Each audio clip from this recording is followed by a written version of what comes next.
provide spiritual support. And stop guns. It's true. Seto Kaiba did stop a man shooting him in the head by flipping a card into the hammer of the gun. He did do that. Wow. That is a thing that he did. Here's the goat for real. The goat. The goat. I can't wait for this to be downscaled to a bitch. But here's the fucking card in the hammer of the gun. Oh no, you could just put the GIF in if you just type in like Kaiba gun. It's like the third. It's like the third one. It's right here. This GIF is so good. The guy's eyeglasses too. Let's go. That's an actual thing that happened. Yeah, that was not censored in the anime. I don't think. No, it was. It was in the American one. Yeah, that scene just didn't happen. That sucks. I thought it was just two fists. He was holding nothing. Oh, that's tough. Or actually, doesn't Bandit Keith pull out a gun? Yeah, but he just points at Pegasus's head. Who let all of these guns on Duelist Kingdom? There was no security. Jesus. Well, before we begin, I'd like to remind all of you, first of all, thank you all for watching so far. By the time you've seen this, you've seen a few of our misadventures. If you haven't seen our episodes of Detect Thoughts, go ahead and check those out. There are, kind of some post talks about the episodes and things like that are really fun and really dumb. We don't really talk about anything, but they're funny. And so go check out Detect Thoughts. It'll be up on the YouTube as well. They post same time as our normal episodes, but on the off weeks. So by the time you were seeing this, the episode for Detect Thoughts for this episode will be next week, and then subsequently thereafter. Mark the calendars. Yeah, idiots. I've been saying subsequently. Subsequently. I've been saying it wrong. Yeah, That's subsequently. Okay. I've been saying it. No, Katie, you do not be kind when he makes mistakes. You roast him. You roast his shit. You dummy! He's stupid for pronouncing the word wrong. Right, I'm dumb as shit, Katie. Tell me that. Tell him. Tell me. All right, you know what? You have until the end of the intro to get the gusto, and the first words that come out of your mouth, you better be that Tanukes is dumb. All right, here we go.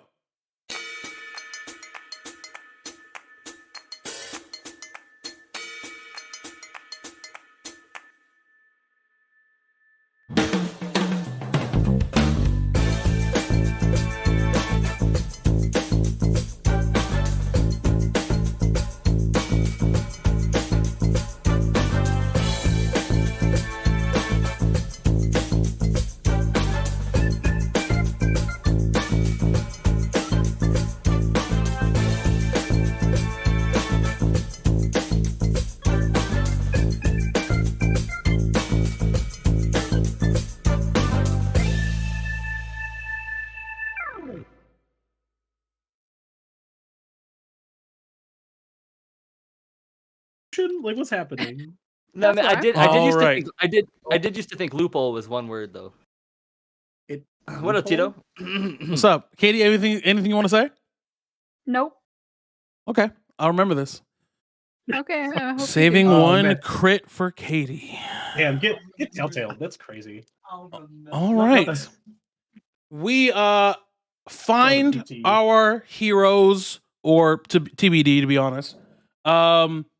On the returning back after their first successful job as thieves and members of the Golden Vault. Here they are, kind of after I will say, a pretty decent escape, all things considered. You guys fought a mimic. You were able to successfully get the Merkmeyer Stone out of the Varkin Bluff Museum of Natural History, which is fantastic. Congratulations on that.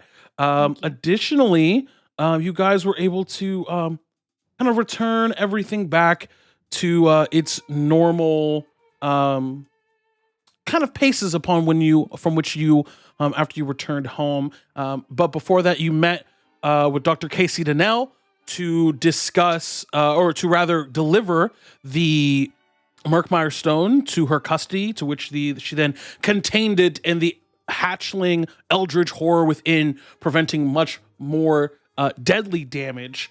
All you did in the meantime in terms of damage was maybe destroy the confidence of one young intern. But besides that, you guys were able to effectively complete your first heist and make it back to the to your apartment complex. Upon the next day, a couple things. You guys wake up. This would have been a Tuesday, so Tuesday night going into Wednesday. Pretty uneventful Wednesday as you guys are still nursing your wounds. So if you haven't already done so, make sure you take that long rest. And you guys wait a couple of days until probably around 6 or 7 days until the following week, upon where a would have been so a Monday. We are here on a Monday back to find the apartment complex where our band of thieves reside. Still here in Skybreak City, still here on the brink, in the most closest to the actual mountain of Varkin of the Skybreak itself, the innermost core of the city from which the Varkenbluff Museum of Natural History resides, amongst many of other kind of more lavish expenditures and buildings and businesses, government buildings, etc. Here we are on a Monday, a pretty chill Monday for most of you, but we will find out what we have been doing. So in the last week or so, let's kind of go through some downtime before the next kind of thing that we got going on here. So you guys have Wednesday to around Monday. Is there anything that anyone would like to do in the downtime? And we'll kind of go through those as we do. So anyone got anything they want to do for downtime? What day of the week is it? Well, I'm basically asking, what would you have done between the Wednesday? So after you guys wake up probably somewhere in the early afternoon, unless you didn't definitely wake up early for whatever reason. I'm sure Mirabelle probably wakes up early, as Mr. Rodre instructed you to do so as you were taking care of the cut above for the week. But everyone else, you are free to wake up whenever. So basically, what do you think you are doing between Wednesday and to the following Monday? All right, so begrudgingly, I'm gonna still be playing at the bar because that's the only gig I got. I'm still plotting the downfall of Two Legs Johnson. Mm-hmm. He's going to fucking die by the end of this campaign. It might not be me, but somebody will get a hold of him. Let's go ahead and actually see, because your slot on Friday, you were bumped from the main slot on the weekend, but you are still have your regular daytime slot, which on the weekend is a little bit more barren than usual, as people aren't usually in there on the weekend. But you are here kind of in the same kind of rundown tavern, and I believe that this actually, can you roll a d6 for me? Okay. A random d6. No adding anything. Oh, this shit is not letting me log in. Hold on. Sign in. I'll be right. Okay, d6. Where is this? Bada boom. It's a fat 3. 3. Okay. Yeah. So the bar that you frequent is known as Eddie's Place. Spelled Eddie. Okay. Apostrophe S place. So Eddie's Place, kind of a middle of the ground, not nice enough to get into kind of into Skybreak itself, into the break itself, but a little too nice for anywhere else on the outer rims. of the city. So the brink is actually probably the perfect place for this. It's a little bit above a dive bar, but just under a downtown bar. Kind of it's in that middle ground. It's the kind of place that serves the booze is better than the food, but the food is not inedible. Some people don't like it. The owner, Eddie, is a dwarvish woman, kind of scruffy tough, that seems to kind of just poke out of her cheeks. Even for a dwarf, she doesn't actually have that much of a beard, but still shows a little bit of her kind of really, really dark red, almost going on black hair. But it's like streaks of, it's so dark.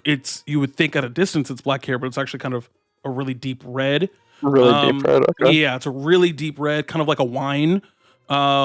She wears, she's kind of stocky, a little bit thinner for a dwarf. Not the stocky, kind of really wide berth dwarf. Really spry. She's here, kind of a regular. It's her and a couple of bartenders that she employs. Really small skeleton crew here at Eddie's place. And there you are. As you kind of walk in to check in, the bouncer's not even here yet for this particular place. You go in and you just see kind of Eddie and a couple of the other two human males, human men, kind of young men, kind of like in their late teens, early 20s. One appears to be kind of like a bus boy, and the other appears to be a proper, waiter and or bartender. As they begin to kind of load and get ready for the weekend service. They're kind of switching out kegs and doing a bunch of stuff as you come in. And the bell kind of rings on the door as you push in with, I'm assuming, kind of your caravan of small instruments. I got a little wagon. Okay, yeah, your little fairy-sized wagon that you push in. You hear from behind the bar, but you can't see it. You can't see where the voice is coming from. Gummy, is that you? Yeah, it's me. I'm back. You gotta play my weekend set. She kind of gets up. Hey, Gummy, how's it going? Look, she kind of motions you over. Although Gummy is the owner and proprietor of the bar, the human male that kind of bumped you earlier, that kind of informed you of the bump earlier, is the financier of the bar, kind of the money behind it. He's a guy you don't really, let's just say you don't like, at all. His name is Palio, Palio. Palio. Let me write that down. Yeah, Palio is kind of the financier. He's kind of just an investor. He's the kind of guy that's, you're not sure on the specifics. He seems to be a money guy, but he seems to be one of the money guys that's he's the manager, but she's the owner. And there seems to be a discrepancy in, he often tries to make decisions without letting in Eddie at all. You see her kind of look up and go, hey, look, Palio just let me know about your set this weekend, and I'm really sorry. He didn't let me know about any of that. And I know I promised you, and I owe you one, but just for me, do you think you could just abide this one time, please? What are you telling me here? Look, I just say fucking Two Legs Johnson again? Look. Or maybe it's Triangle Hat Jerry. Okay, I don't. God, there's a Triangle Hat Jerry. Yeah, Triangle Hat Jerry. Where do these people come up with these names? He plays the most disgusting triangle this side of Skybreak City. Okay, but he has a triangle hat, and he plays the triangle. He has that triangle hat. He plays a triangle. He plays a whole routine. It's really impressive. Right. But I don't know what Palio has for these gimmick guys.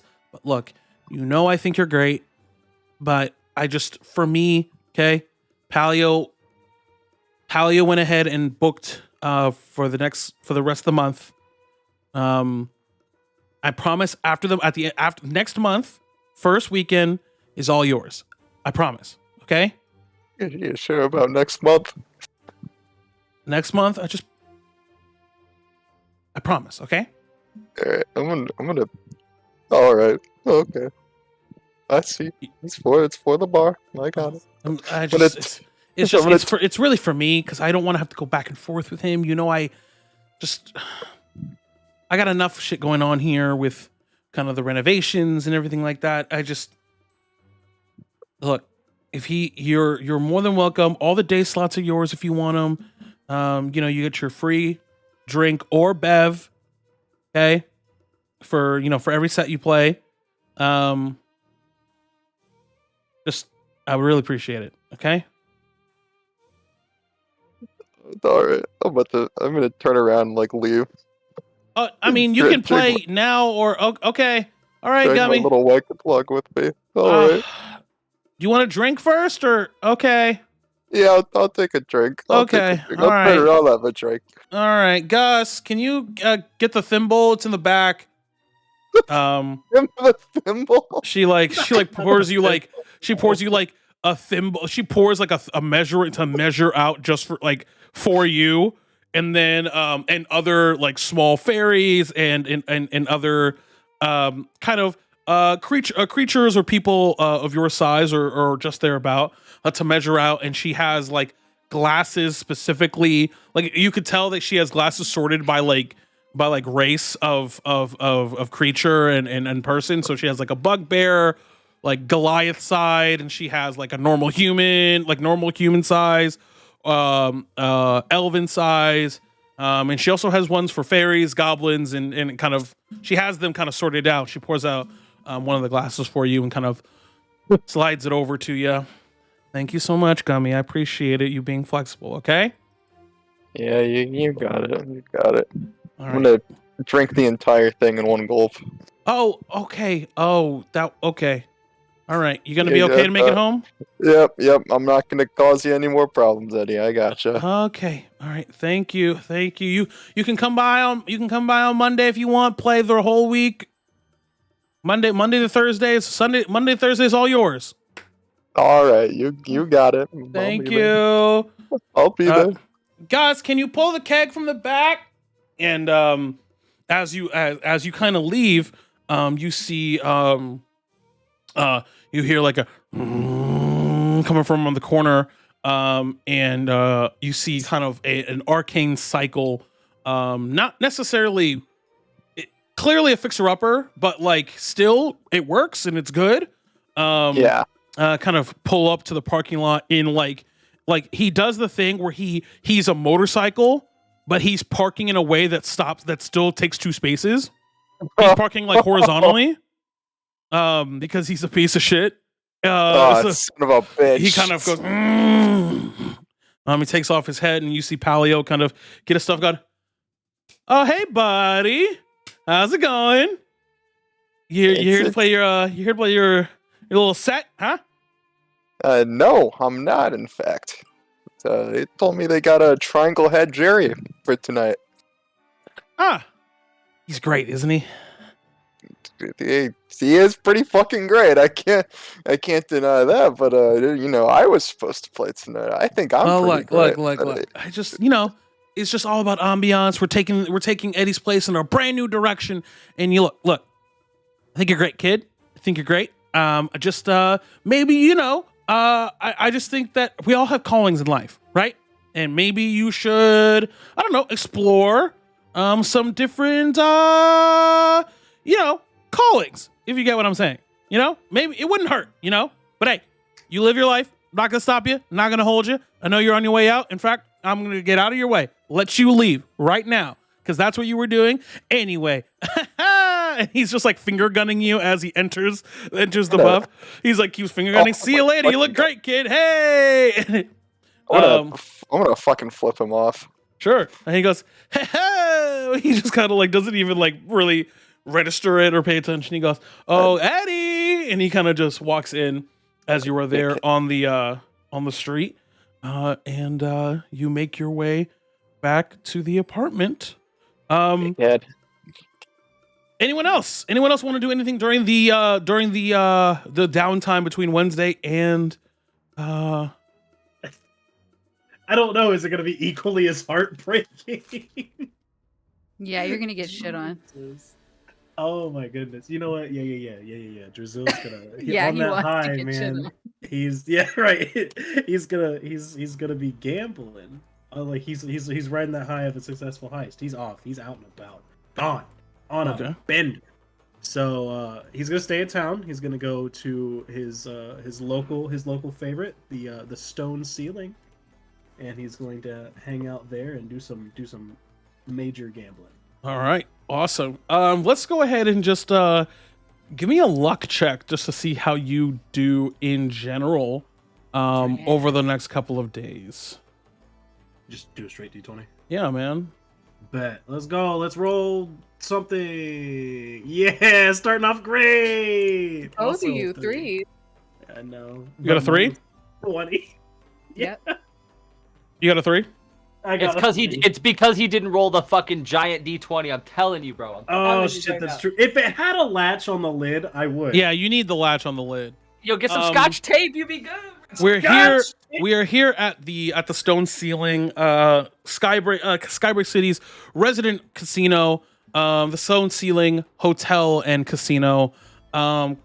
Classic kind of Vegas style, dark lit room on the ground floor where the casino has a bunch of has kind of a room that's dedicated to a couple of more high stakes games, but other than that, it's mainly slots, life and death, which would be equivalent to blackjack, and a small backroom area that's specifically for 3 dragon ante.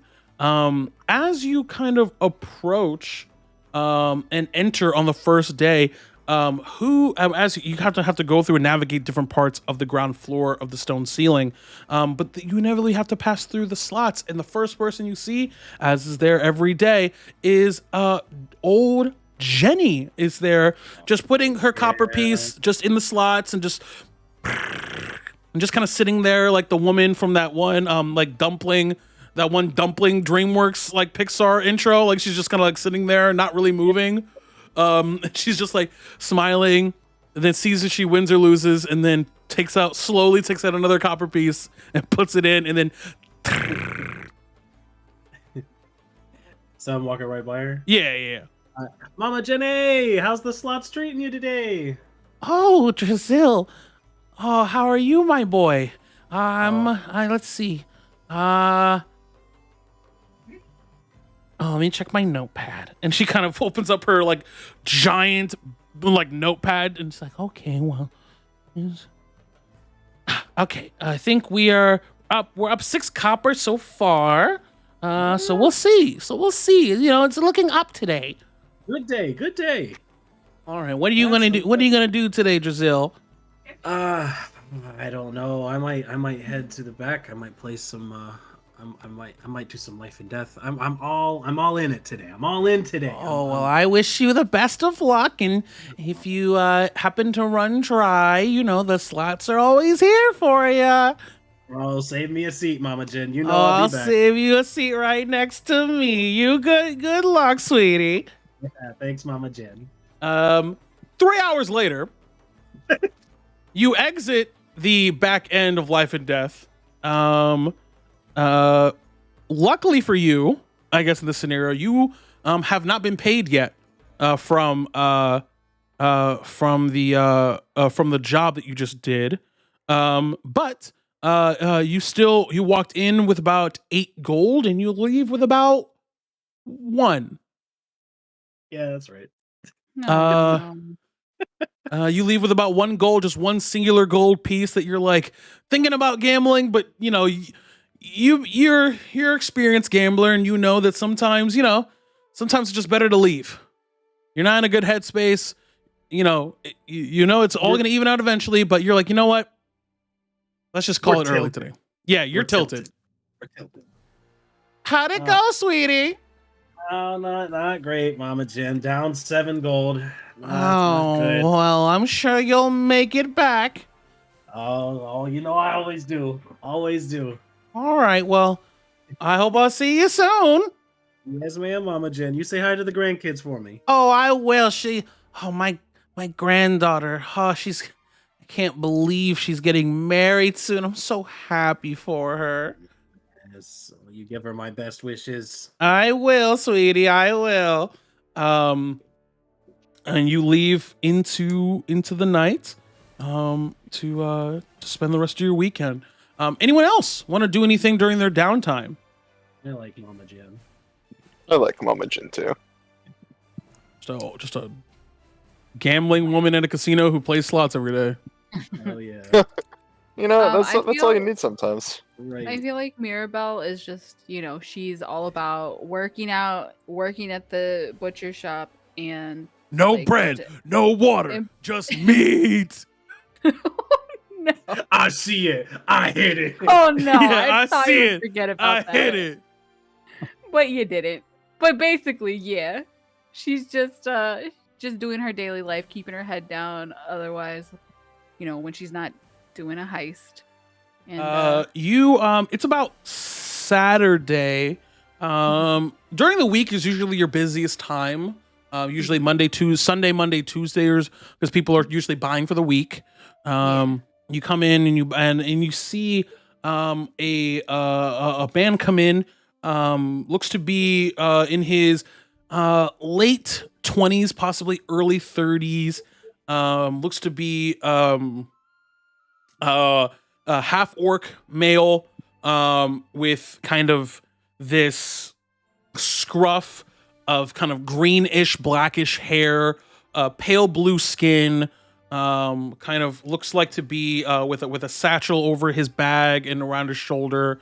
Kind of walks up to you while you're in the back, and kind of setting everything up. He kind of hits the bell. Ding ding ding. Hello?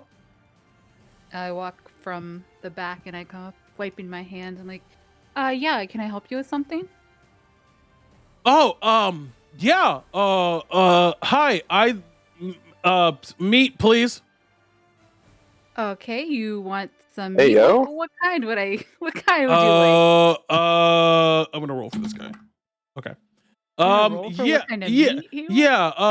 I'll take just what do you recommend? Well, the lamb chops look especially good today. I could suggest Sure, let's do those. that. How many would you like? Just one. Oh, just you then. Yeah, Okay, yeah, okay. just me. I'll get No you a one nice big else one. around where I live. Understood. Okay, let me get that wrapped up for you. And I go into the case and I get out the biggest lamb chop and I weigh it and wrap it. That'll be 2 silver, please. Oh, yeah, money, right. He kind of goes into his satchel. Give me a history check if you could, Mirabelle. As he goes into his satchel. Oi. An 8. 8. He has an insignia on his satchel. One which that you do not recognize immediately. It seems to be kind of a kind of looks like to be like an arrow going into several circles. Looks to be kind of like an archery target. You've seen these at the fair. You've seen these quite a few times. There's actually like an archery kind of practice, like with fake arrows at the circus. This seems to be like a target with an arrow going right through it. You're not quite sure what it is, but it's something you definitely haven't seen before. He kind of hands you he tries to hand you the silver, but it ends up just putting it on the table. Thank you. I thank you so much, ma'am. Oh yeah, no problem. Come back soon. Okay. Yeah, okay. Bye. He just Bye. sweatily leaves. Sweatily. Yeah. You ever walk into a meat shop and fail a wisdom saving throw immediately? Yep. And you take the 2 silver, you put it in the register. Couple of other things come through. Couple other customers come through as well. And then on as you're closing up on Monday, we'll come right. Or unless does anyone else have anything to do? During the yeah. Yeah. So Gunter took a lot from the experience of the last one, and he realized walking sucks, and they did, and vehicles are a lot harder to break into than you would think, and so he decides to take another swing at fixing up the van in the hideout. Fantastic. Let's go ahead and give you let's go ahead and just give me a we're gonna homebrew something here. We're going to begin the process, and I'm glad we're doing this now. With your van, as you are slowly but surely becoming very familiar with how arcane engines work.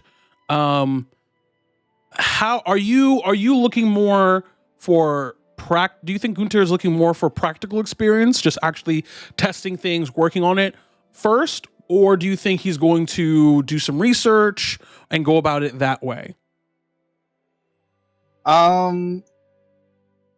Just based on the fact that Gunter's more of like a wise, person. He's not exactly like his intelligence stat is like pretty average. I'm gonna just say that he kind of goes more through feel, and like experience, and just like it's a lot of trial and error, which is that's fantastic. Yeah. Okay, so with that in mind, we're gonna begin the starting phases of kind of a little bit of a fun homebrew for the van. So the van, and you'll get stats for the van later on. As you begin to kind of make it work, because your choices are going to influence the stats and abilities of this van. So, but just to become familiar with the van, we are now going to start what's called a mechanics check. So, you are beginning the phases of trying to understand how arcane engines work, how arcane vehicles function. You're going to go by feel. So, you are going to make just a check, and I believe you do have Forge Master's tools, or is it Tinker's tools? Tinker's tools, excuse me. Yeah. You have Tinker's tools. This will work the same. Your Tinker's tools will behave, and it'll behave mechanically similar to your mechanics tools, and your Tinker's tools will basically be the same thing, except your mechanics tools will be using your wisdom instead of your Tinker's tools, which will be using your dex. But as you become familiar with it, we'll go ahead and just say, give me a wisdom check and add your proficiency modifier. So I'll do the wisdom check. Yep, just make a wisdom check and add your proficiency modifier. Okay. So it'll be 19. 19.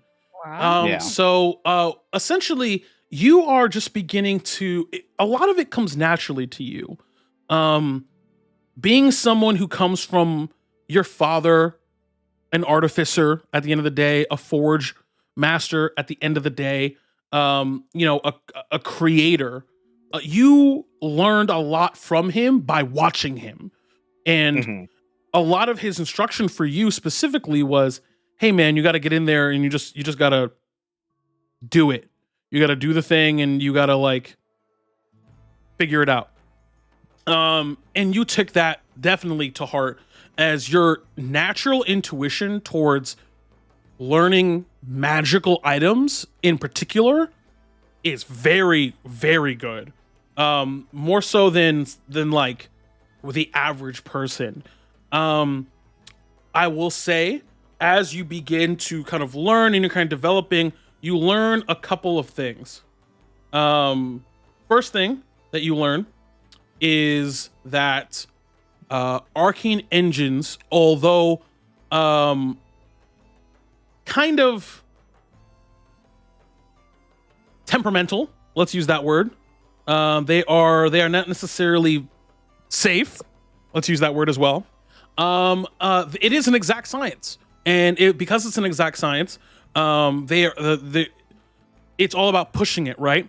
You know that a couple of things about the arcane engine itself, and I'll get to the van in particular. The engine As long as you stay within the parameters of what an arcane engine will do, it'll always work, right?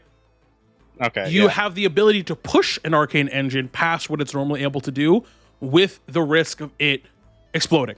These things are known to explode. And it's not great. And a lot of artificers are tasked with how to make it more efficient while also pushing. Additionally, you will learn kind of just by being around it is that a lot of these arcane engines, some of them run on different sources of power. The arcane engine is really dependent on kind of what it happens to be, where these arcane crystals, which you kind of learn through, talking with other people who have mechanicals. They're known as hex stones. So hex stones are just a ubiquitous term for any stone or crystal that holds magical power that can be harnessed into motion. So this one in particular is solar powered. Most hex stones are solar powered, especially in Skybreak City, which unless you are and this particular hex stone has kind of like a vibrant kind of orange sunny delight tint to it. And solar power meaning you can keep it out in the sun, it'll charge automatically, but then you can cover it when you're using it. It doesn't have to be like exposed or anything like that. The arcane vehicles that are in the actual city, within the core of the city, within Skybreak itself, within Mount Skybreak, those are not solar powered actually. Those are heat powered, and so they require a little bit more finesse. Most arcane vehicles within the actual city in the mountain actually have small furnaces within the actual. They're less efficient, but they're more reliable. So it's like a trade-off. And then with a 19, again, very good. You over the next couple of days kind of figure out what was wrong with it earlier that kind of prevented you guys from using it. Is that a couple of things? Because this particular battery wasn't necessarily the newest. It just required a little bit of love, tender love and care. You're able to, without using any money, the city has an exchange system to swap out hex stones for a small nominal fee. Let's call it 1 silver.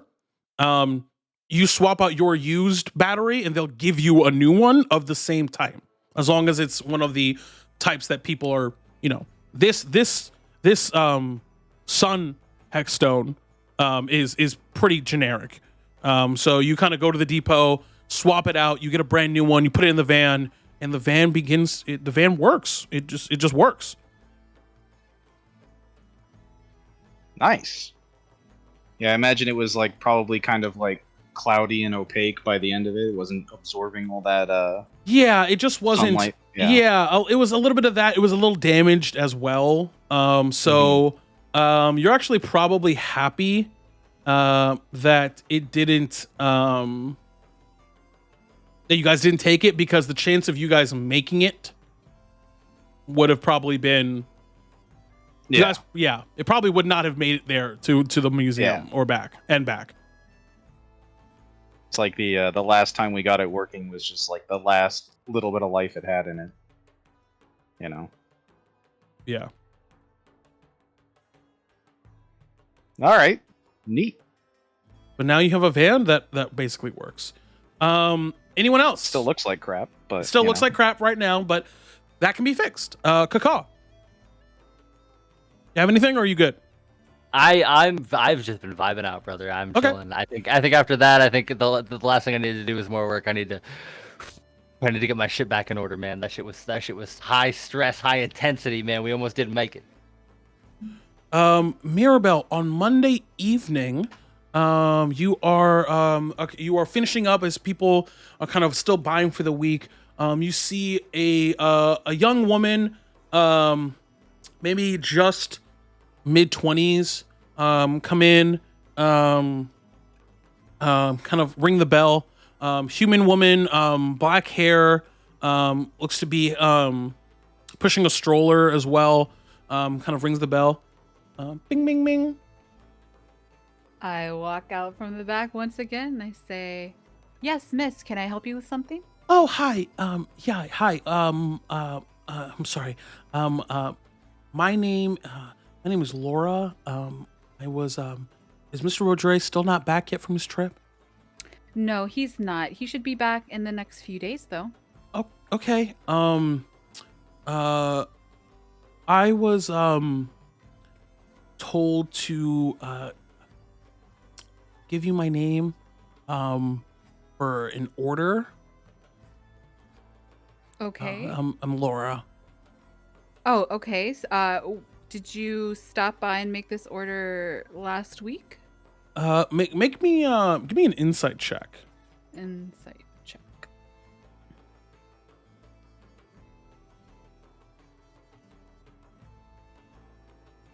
12. 12. It doesn't take you long to kind of realize a couple of things. First, this woman's clothes are a little dirty. A little bit like I guess rugged would be the word, ragged would be the word. Mhm. Like rough around the edges. Little rough around the edges, a little worn out. Mhm. I'll say as you kind of move about and kind of looking around to see what she's talking about, she keeps looking to one specific spot, that's under the counter, which where you know he keeps like pens and doodads and notes and kind of orders. She Mhm. kind of keeps looking that way. Um, okay, Laura. I will check under the counter here to see if there's anything for you. Oh, great, thank you. No problem. And then I go under You the see a couple. counter. You see a couple other weekly orders here to restaurants that come by and pick stuff up.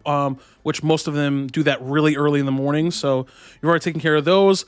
I'm not even gonna make you roll for it because you would just know this by reading everything. It would be very noticeable to you that there is an order with her name on it. For it's just a pound and a half of ground beef and a pound of chicken. On the only difference is that there's no price on her note, where all the others have a price to them. Okay. I go ahead and pick those up and I bring them to the counter and I push them towards her. I say, "Here you go. Here's your order." He okay. And she kind of grabs your hands as you push them. Thank you. Appreciate it. We appreciate it. Yeah, you're welcome. She kind of takes it and puts it into her backpack. Puts her backpack back on. You have a great day. Yeah, you as well. She leaves. You kind of follow her behind as you begin to lock up. And you lock up and you kind of hear kind of a slow clap from behind you. Shit, I turn around slowly and see who's clapping. You see in the corner with like a coffee in one hand and just like on a chair that Dr. Rodriguez sits. You see the handler just look at you. Wow. So sweet. So heartbreaking. You hate to see it, don't you? You do, but some people are struggling more than others, and I'm just glad Mr. Rodriguez can help her. Yeah. Yeah, I'm sure that's what's happening. You free tomorrow? I can be. Perfect. What's You're all up? free tomorrow. Okay. Cool. I'll be here at 10. She kind of makes her way towards the front. I think he just be ready here at 10. You might want to, I don't know, wear something a little, how do I say this? It's going to get hot. So just like you're going to like, so just don't bring anything that you're not okay like losing. You know what I mean? You'll figure it out. Okay. Okay. All right. Bye. Bye. And she walks out, and and I she's lock gone. the door. Okay. Make a perception check for me. All right. 16. You do that thing that 99.9% of people do when they lock a door, is that they lock the door. When they lock the door, they look at the doorknob to lock it. So you look, and then by the time you look, she was right. You close the door right behind her. You look down, lock it, look up, and she's gone. Damn. Gone with the wind. Mysterious lady. All right. Is everybody back home at this point? Mm. All right. Well, I go into the apartment. I go through the back stairs and up to our apartment, and I walk in the front door. So my question is, what is everybody doing on a Monday night? What time is it exactly? Like, The butchery would close 8? around 8:30, 8 o'clock. You would be done around 9 with everything you Okay. have to do. So by the time you get upstairs, it'd be like 9:15, 9:30. Got it. All right. I walk through the front door, and who do I behold? Anybody? What is everybody Anybody? doing at 9:15 and 9:30 on a Monday night? I am working my nightstand. True. Yes. Wait, does that mean are you on the roof at this I point? am on the roof at this Okay. point. Got you. I'm hitting my war gongs over at the Eddie's Oh, place. Monday through Thursday, those are my nights. Yep. Those Oh, are my true. nights, baby. Why are you doing this? Why am I doing this? It's my fucking thing. He needs to make money. The war Are you- gods, though. If I come back and Caw Johnson is a Two Legs Johnson fan, Two Legs Oh. Jimmy, I thought.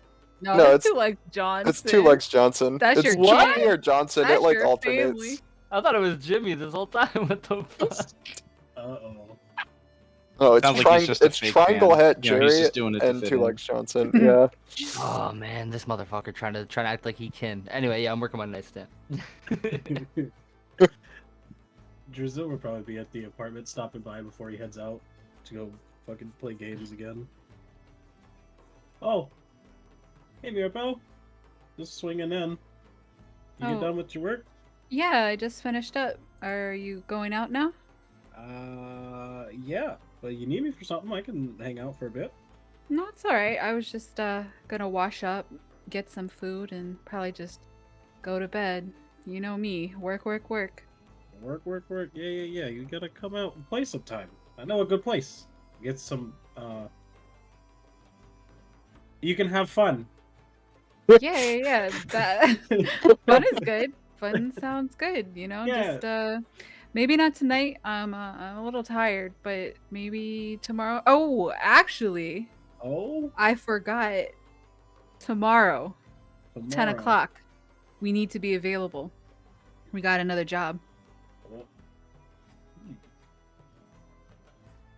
Sounds intriguing. Okay, yeah, I could be around. You gonna be there? Okay, I need to let everybody else know, and if you see the other guys before I do, be sure to tell them, okay? Sure, I'll swing by Kakaw's stall. I don't want to get within earshot of Wargongs, but I'll swing by Kakaw's stall at least. Understandable. I might have to leave a note for Gummy over there.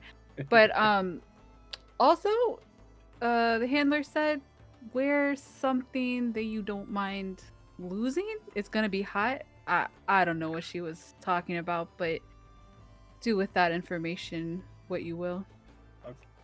Okay, sure. I gotta peruse the closet for a bit, but sure. Yeah, same. All right, well, have a fun night. I wish you luck. I wish me luck too.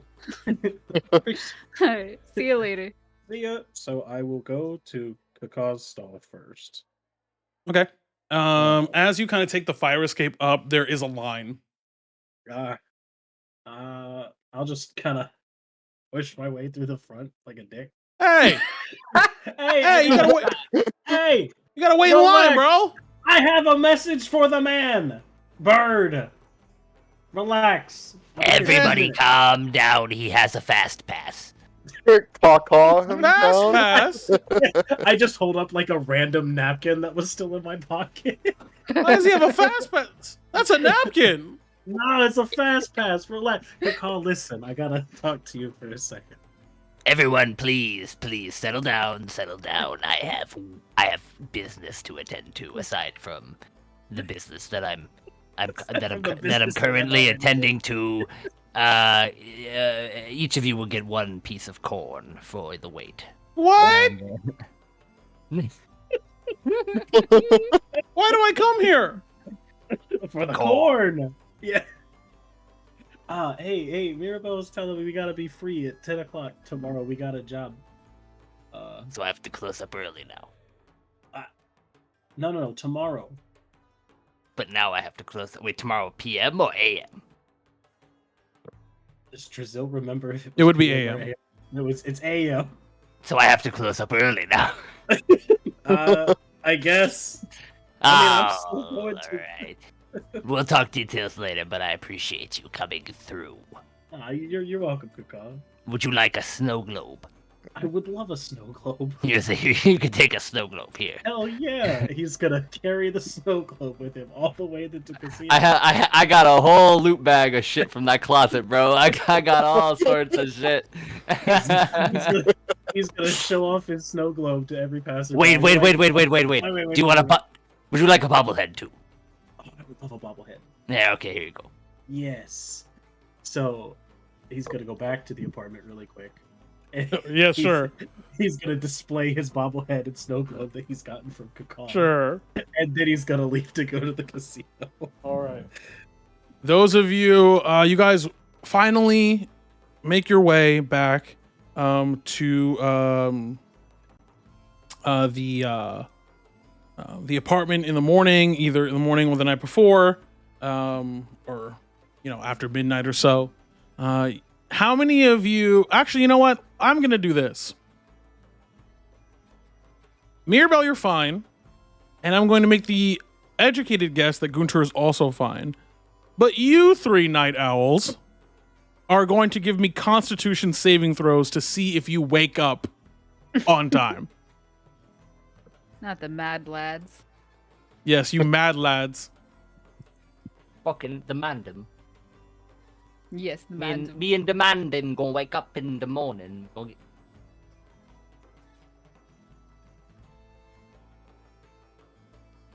Constitution saving throws. So that would be Same. the Same Caw, crewmates, Gummy, and Drazil. You night owls, you. Oh. Wow. I apologize. My little red bee was not showing up. You said Constitution? Yep. Yes, Constitution save. What is going on with my fucking browser? Yeah, I had a little trouble with the red beats. It's okay. You guys can just roll and then just tell me what it is. 21 for Drazil. I've 21. clicked this. If you get 17 21. fucking Constitution saving throws, you're just gonna have to pick one you want. I've clicked. It'll be the first one. There we go. Did 12. any of? I got 12. 5 clicks ago. That's Oh my tough. god. Okay, all right. We got something. Okay, cool. All right, cool. DC was 10, so you guys are good. All of you either wake maybe not in the best of moods, but you wake up on time. And you guys are all kind of there. Gunter, you actually are the first to kind of Mirabelle's kind of making sure that everything's good. She's taking the early morning customers before she closes up the shop early for the day.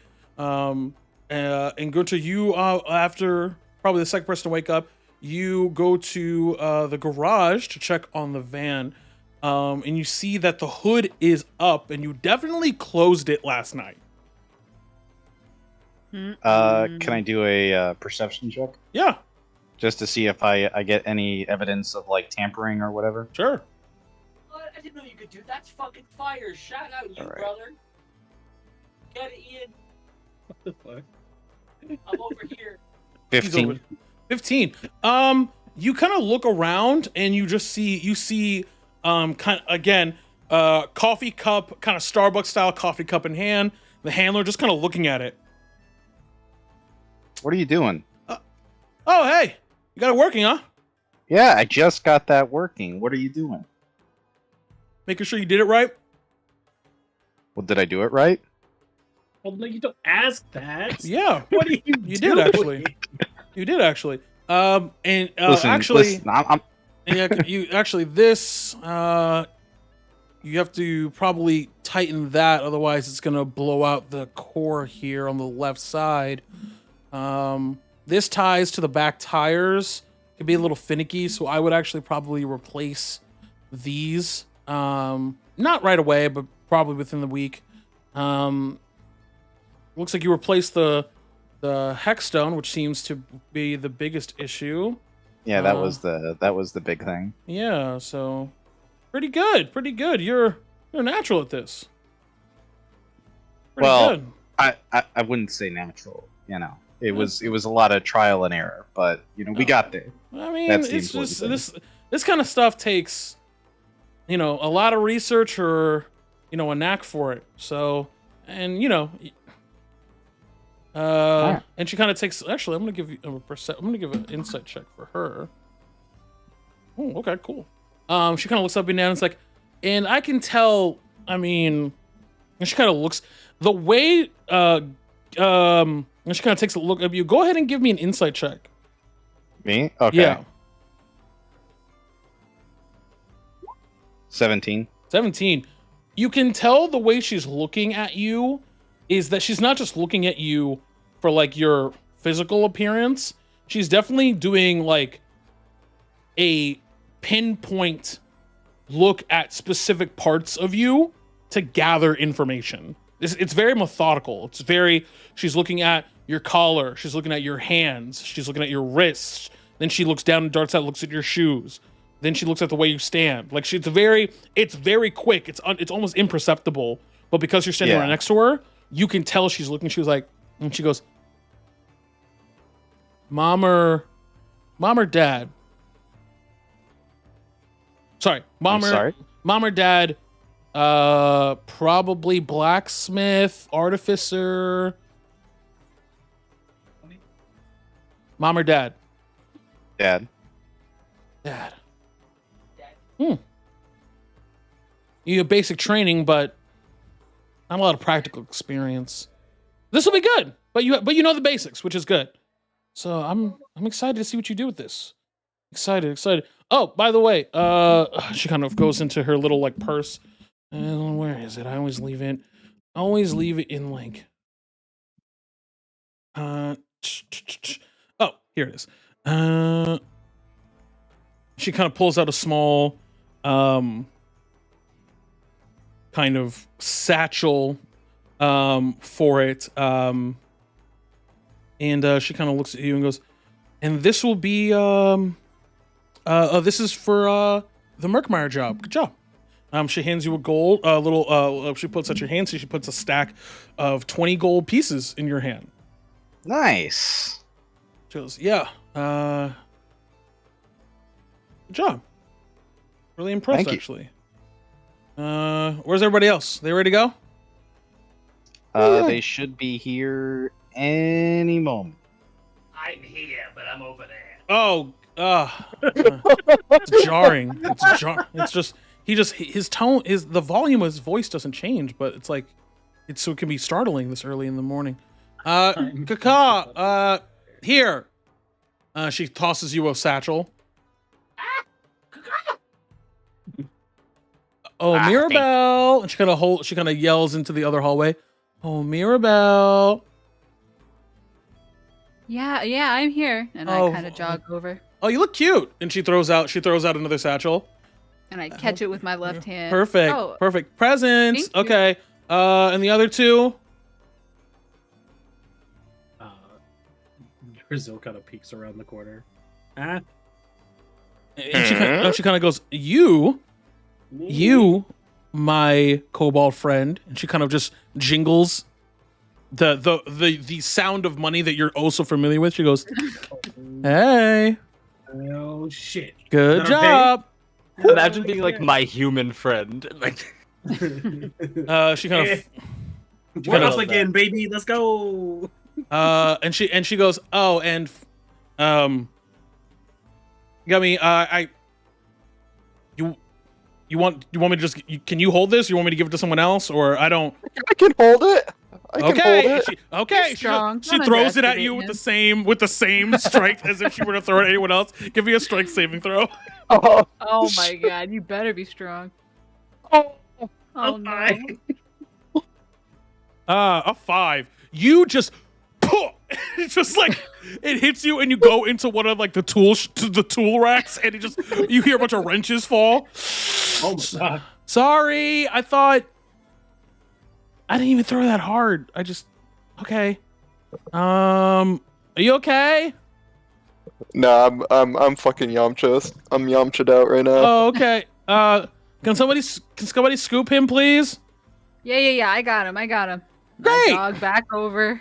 And she, go and ahead. she, as you kind of scoop him up along with his gold and carry him, she goes and opens up the side door of the van, and she hands you, Gunter, she hands you a small, key. Now, on every on every hex stone, there is a glyph on it. The glyph is it kind of serves as the identifier for the specific key. So like every engine has a key. It's not, the key's tied to the engine, not the car. Okay. She kind of picks up the key from the wrench. She goes, all right. And she kind of tosses the keys to you. You drive, I'll direct. All right, sure thing. Road trip. I start up the vehicle, and we get on our way. It purrs. If having you just kind of it looks like the things she told you to do. Make an insight check for me, actually. Insight check, another one. Yeah, give me another one. 24. Wow. Holy shit. You after you're maybe about Did I have 2 a minutes plus of 5 to driving. insight? Yeah, after about maybe 2 minutes of driving, you know that the thing she was telling you to do, she did already before you woke up. This works a lot better than it was last night. See? Perfect. Told you. It just takes a little bit of love and care. Okay, so we're gonna turn up here and we're gonna go left, and she kind of directs you. And you guys all are directed towards one of the major highways out of the city. You guys go maybe about 3 miles down into what's to be kind of a camping area. She goes, okay, so it looks to be kind of like a hiker's, like a hiker's thing outside on the opposite side of the Merkmire, but like still within kind of the forest, more into the forest rather than the mountainous caverns. And she kind of goes, where is it? Where? Oh, okay. Stop. She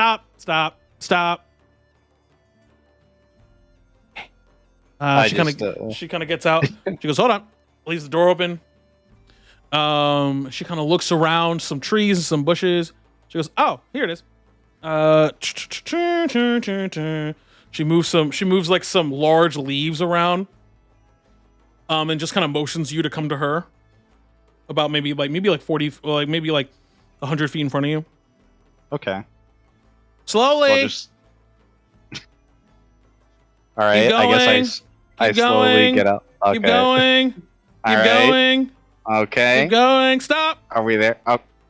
Keep going. Keep going. Okay. A little more. Too much. Back up. Beep. Let me put this in. Figure out how to put this in reverse. Oh, it's the knob on the left. Okay. Thank you. Is that good? Beep. Yeah, now we're good. Okay. Perfect. She kind of gets in the car. And closes the door. And she kind of turns around and goes, let's see here. You know what? I'll just be safe. You take one of these. You take one of these. And she kind of hands you all a paper bag. And she goes, all right. Paper bags. Okay. Everyone ready? 3, 2, 1. And as a huge beam of blue light erupts from a now revealed magical circle underneath the van and erupts in a pillar of light. You guys are all disoriented. I need everyone to make a Constitution saving throw for me. Oh my goodness. Again. All right. Here we go. Let's go. Con save. Con save. I got a 14. And you need to beat a 12. Oh, I got got an a I got a Alright. 4. we got a 14. Let's go. 15. Everybody except. Sorry. Okay. Gunter. Let's see. Oh, Gunter, no! No. Then you go. Gunter got a 4. Wait, I only see 4 here. Am I still knocked out from having the money thrown at me? I would say, yeah. You know what? Sure, man. Okay. Sure. You all boom within 4 to 5 seconds are in kind of a weird space, which none of you would be able to know. Actually, maybe Gummy would know if he was conscious. To be a kind of adjacent to a kind of a parking deck lot, kind of cinder block and cement just around you and concrete around you. You see on the left side other vehicles as well. But they're all kind of in a circle, and you're seeing vehicles of all shapes and sizes. You're seeing everything from motorcycles to other arcane vans, to you're seeing broomsticks and flying carpets. You're seeing a dinghy on the other side of this kind of parking deck. And it all leads to a singular. The front of them are all leaning towards a singular door that goes into a staircase that goes down. After you all take a breath, all of you kind of, you feel your stomach turn upside down. You guys are good. She goes, great. Oh, cool. Everybody. And Gunter, you immediately open up the bag and you vomit right into the bag. And she's like, ooh, yeah. Okay. All right. Well, I lost that bet. Okay. Thought it was definitely going to be okay. Definitely thought it was going to be Drizzle. I'm actually kind of surprised at this. Okay. Hey. Oh. No, I eat casino food for fun. Are you kidding me? I just figured. This is nothing. He's very brave. I am the bravest little kobold you've ever met. Now that I believe. You're right, Gunter. You're right, bud. I hate magic. Oh, Hey. yeah. I feel that. I hate magic. Hey. I feel that. It's okay. That's all right. She kind of points at a trash can that has a stick figure of a guy vomiting into it. She goes, yeah, you can just throw it in there. All right. Everybody, welcome. This is gonna be fun. Time to go shopping. And she kind of gets out, goes, all right, friends, let's go. She kind of directs you to this stairwell that goes down. And as it continues down until there is no light. She goes, just keep walking, you'll be fine. Just touch the walls if you feel like you need the balance, but you guys will be good. Just keep walking. You guys continue to walk down the stairs, which feels like you guys are doing this for a good 5 to 8 minutes of you descending stairs. And she's just kind of relaxing. Sometimes you hear her whistle or hum. And she goes, all right, here. Yeah, it's here. Okay, this is the fun part. I need everybody to turn around on the step. And she kind of holds out, you see her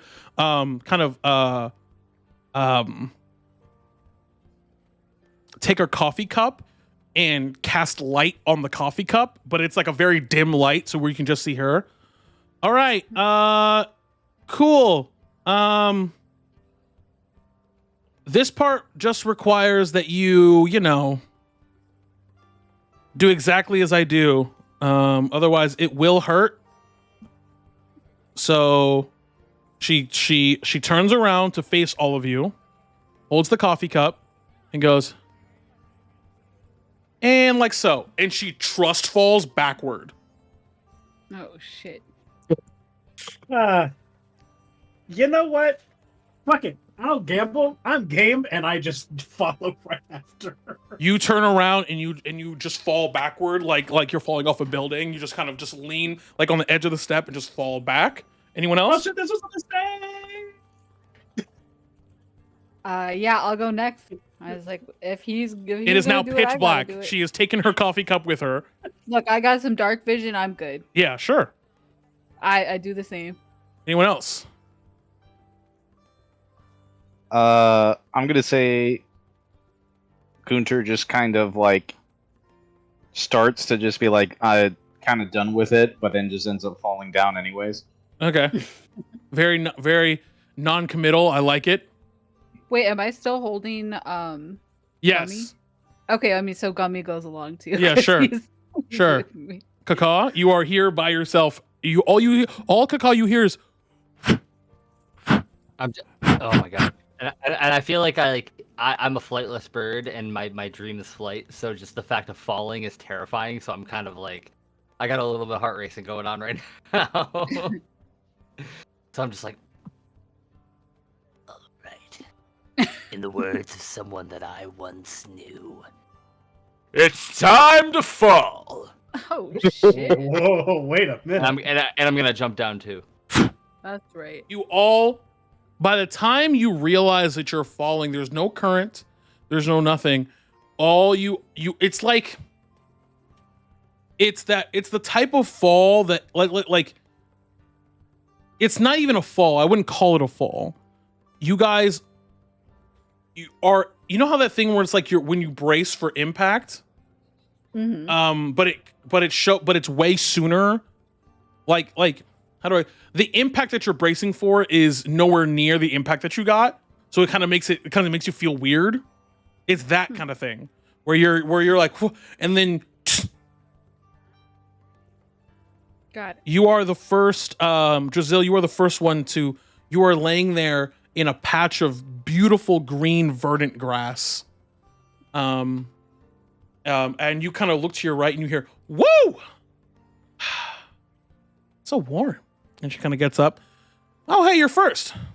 Nice. Oh, hey, I didn't die. Oh, wait, come here. This is the fun part. Okay. Come here. Watching them right. is the fun part. Sure. You hear, and then you see everyone. It's hard to describe, but I would best describe it as take your phone face down on the table, and then on the base end, let's assume that's your feet. What you guys are doing is basically flipping it to face upward without the base leaving the table. Like if it looks like that, it looks like a door, like a latch on the ground has opened and flipped on its back, but it's just you, and so you're like, and you just land softly on the grass. Gummy, this is around the time you wake up, because you weren't touching the floor, and as a result, you are not necessarily attached to the incantation, to which it kind of, based off my roll,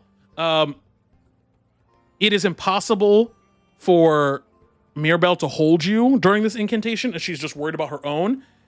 You fly up through the ground, maybe about 200 feet in the air, Oh my god. and Sorry. and I thought I was muted. and you wake up in the air. You kind of come to in the air. The shock has killed Is him. is he dead? Is he? Is his mic? His mic might be gone. Oh no, not like that. Oh. Yeah, there it is. I'm Yeah. here. He's back. There he I'm is. here. I'm Okay. here. Yeah, I know. Yeah, we were just waiting. But yeah, you wake up in the air. What the fuck? Am I still being fucking carried by a? No. You are just by yourself, I'm just by and myself. then you falling? hit Oh, 200 no. feet, and then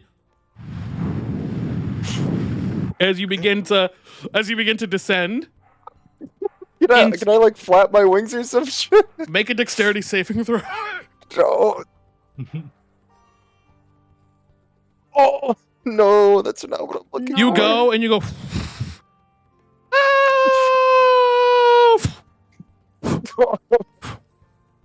You feel yourself kind of lift, Oh, thank God. and kind of float slowly to the floor.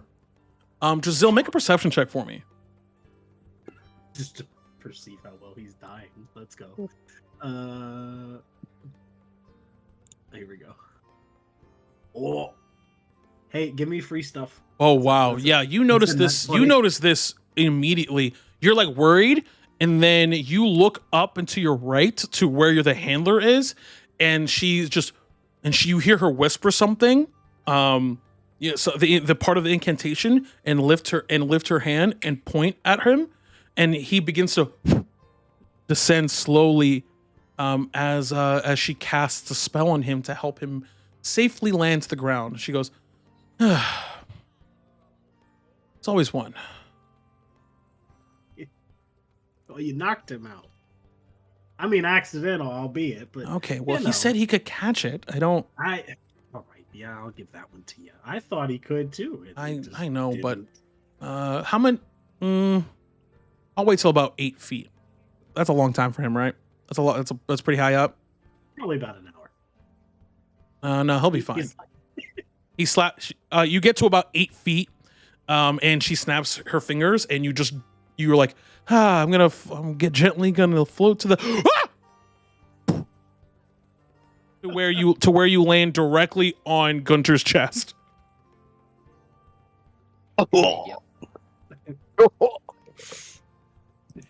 Sorry. Do I take damage for that? No, it's only 8 feet high. Okay. That's good.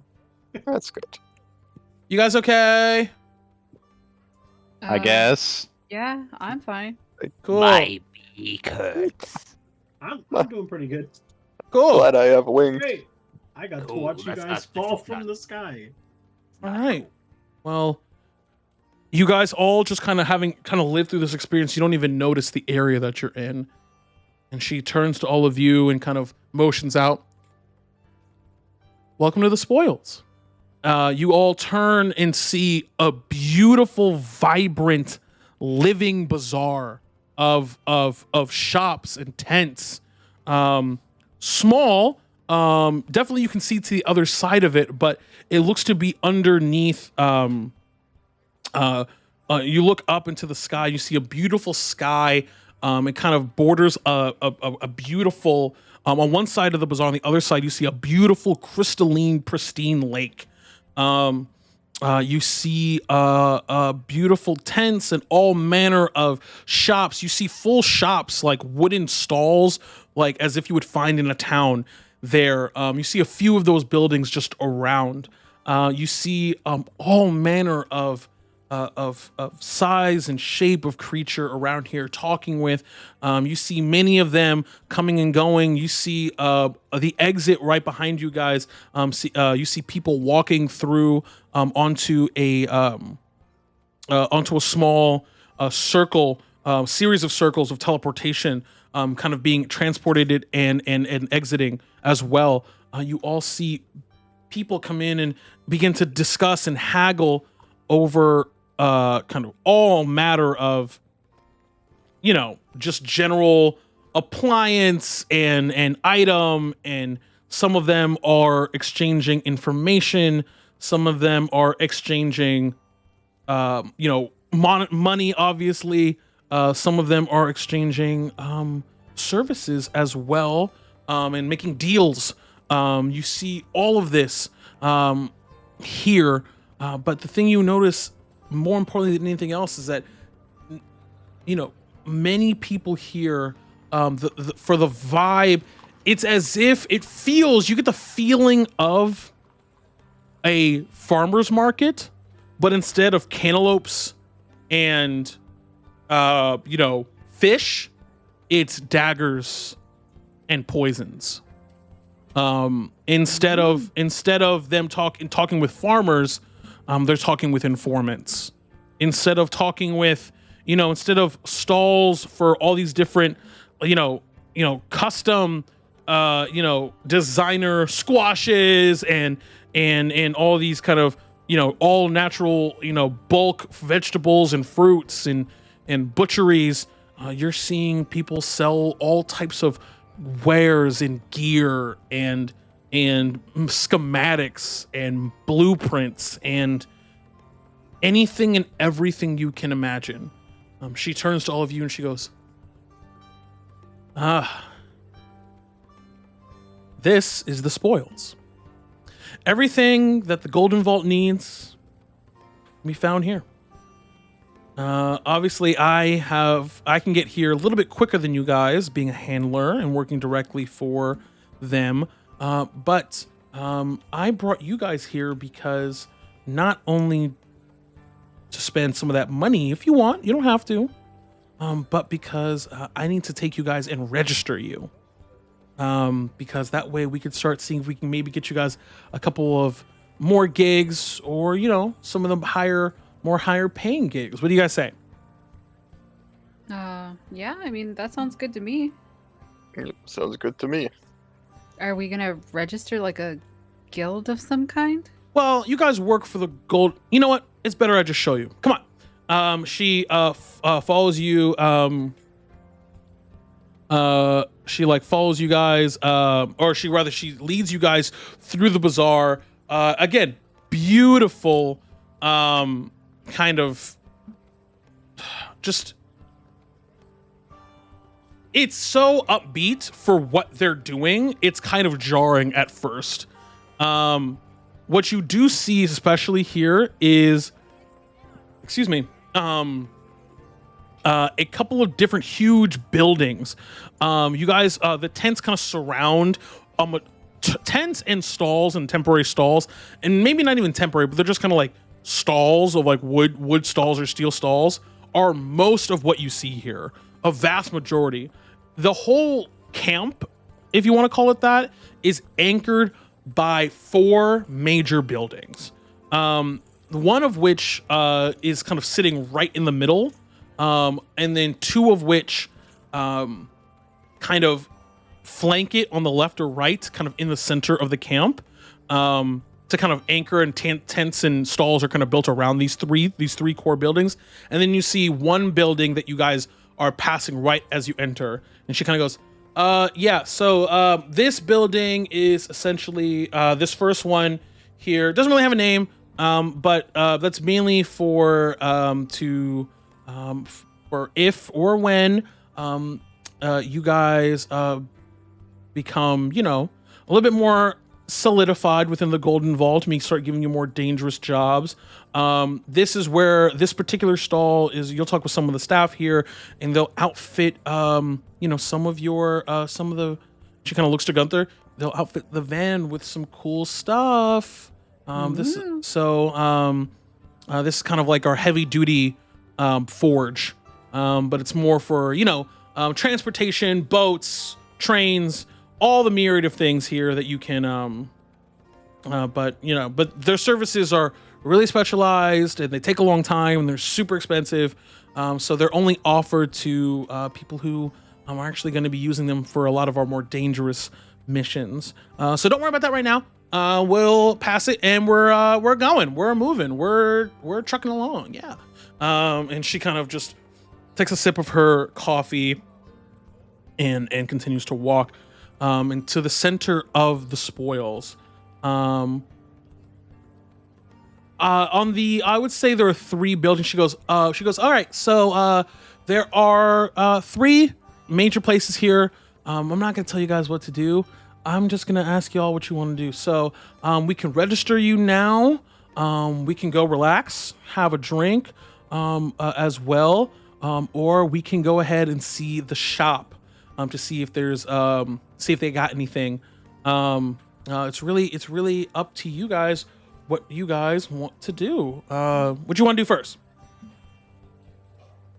I vote for doing some shopping, see if they got some potions I could use, something like that. What do you guys say? I want to go look for some new instruments. I gotta spice up my Monday through Thursday routine. That's a really good idea. I don't know what in particular I'd be looking for, but I will go shopping. Let's go shopping. Okay, cool. So, thing about that, right? So, no problem shopping for. You'll find a couple general stores here, some really cool, places that have herbs and medicines and stuff like that. Some general stuff here as well. And you'll also find like the forge as well. You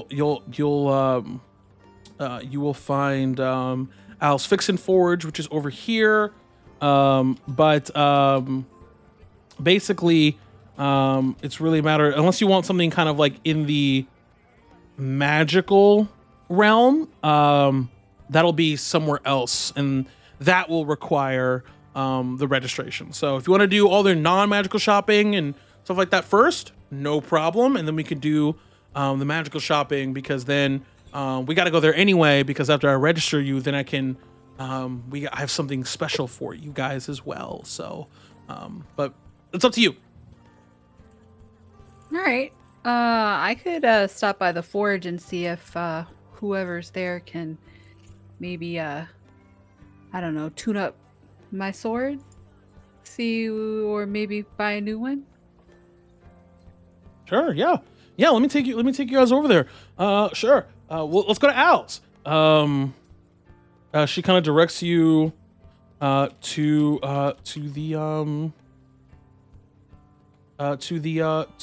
Al's Fix and Forge. What you see when you arrive there, let me go ahead and give my note, or get my notes rather.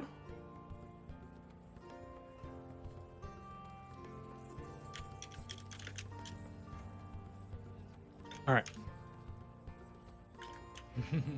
Perfect. You go and you kind of see a couple of different things here. The first thing you see is a beautiful sign, hand painted, that says Al's Fix and Forge. Beautiful hand painted in red and black ink, and then a myriad of small kind of doors, not small doors, but kind of side doors that go in and out. But then there is a main kind of kiosk front desk, similar to like if you're at an amusement park, you know, that counter that you go get your pictures after a ride. You know what I'm talking about? Mm-hmm. Yeah, like it's like an open counter with like a side door. It's the open counter, has two doors on both sides. You can see the forge behind the counter on purpose, right? It's like windows supposed to like draw attention. But the building itself is beautiful. It's a combination of wood and stone, or wood and metal, excuse me. It's like the only metal building in the entire camp. It's gorgeous. And you guys walk up. She goes, "All right, I'm gonna go get a refill. You guys go and go handle that, and I'll just meet you back here when you guys are done." Okay, cool. And she leaves you in front of Al's Fix and Forge. Nice. Do we even know her name? I ask everyone. I think it's Handler. Yeah, I think it's Handler. I don't think that's her name, but How do I you guess know? I'll stick with that. Sorry. Okay. I go up to who I assume is Al, and I say, "Excuse me, sir." You walk up to the stand, and what you see there is a small tiefling woman, light red-haired, hued skin, two short horns, mid-30s, short, a little short on the slender side, thin, wears kind of an apron, has like these round circular glasses, long, deep purple/black hair tucked behind the ears and her horns and kind of held back by like a black headband. She kind of looks up. She goes, "Oh, hi. No, I'm not Al. I'm Aramea. I'm his assistant. Hi. How can I help you? Welcome to Al's Fix and Forge." Oh, thank you, Aramea. My name is Mirabelle. Hi. I was wondering, if you could take a look at my sword and maybe you could help me, I don't know, upgrade it somehow. Oh yeah. Let me take a look at it. And she kind of closes a book here and pushes it, a large book, pushes it to the side. She goes, yeah, just put it up here for me if you could. It's even for you being so tall, you still kind of have to like. It's like your like the counter's like her the shoulder height rather for you. Mhm.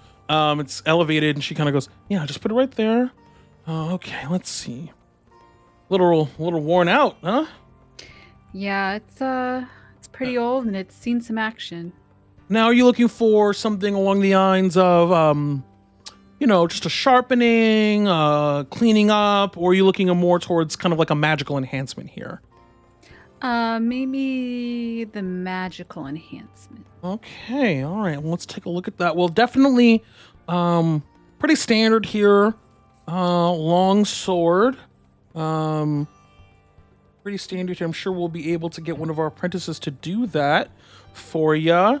It takes about a day and a half to do the incantation, to get all that stuff and get our enchanters there. But this could be, or you can always, for all of our orders, you can pay 25% extra for a rush order. But I think this should be fairly simple to do. Usually, our enchantments being a little bit on the pricier side, especially for these. She kind of looks over at you guys, and I'm assuming you guys, since I haven't seen you here before, you guys have just joined us. So, welcome to the Golden Vault.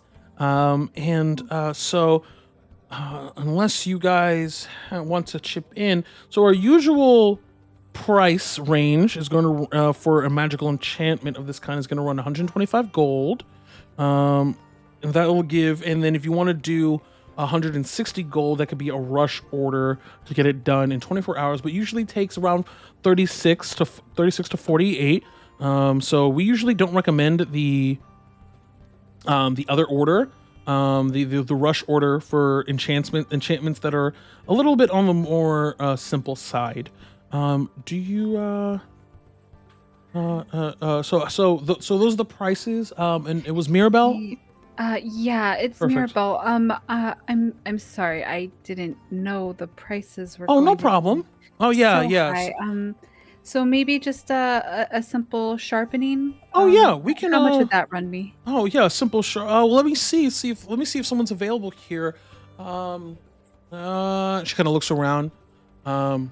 Yeah, I'm sure we can get one of the apprentices to do a quick sharpen and shine for you. That will just be 1 gold. Oh, perfect. All And, right. I go So ahead we do 50% of payment up front, and then when you come back, we'll do a quality check with you, and then we'll take the other 50%. Okay. So sounds great. that'll be 5 silver up front.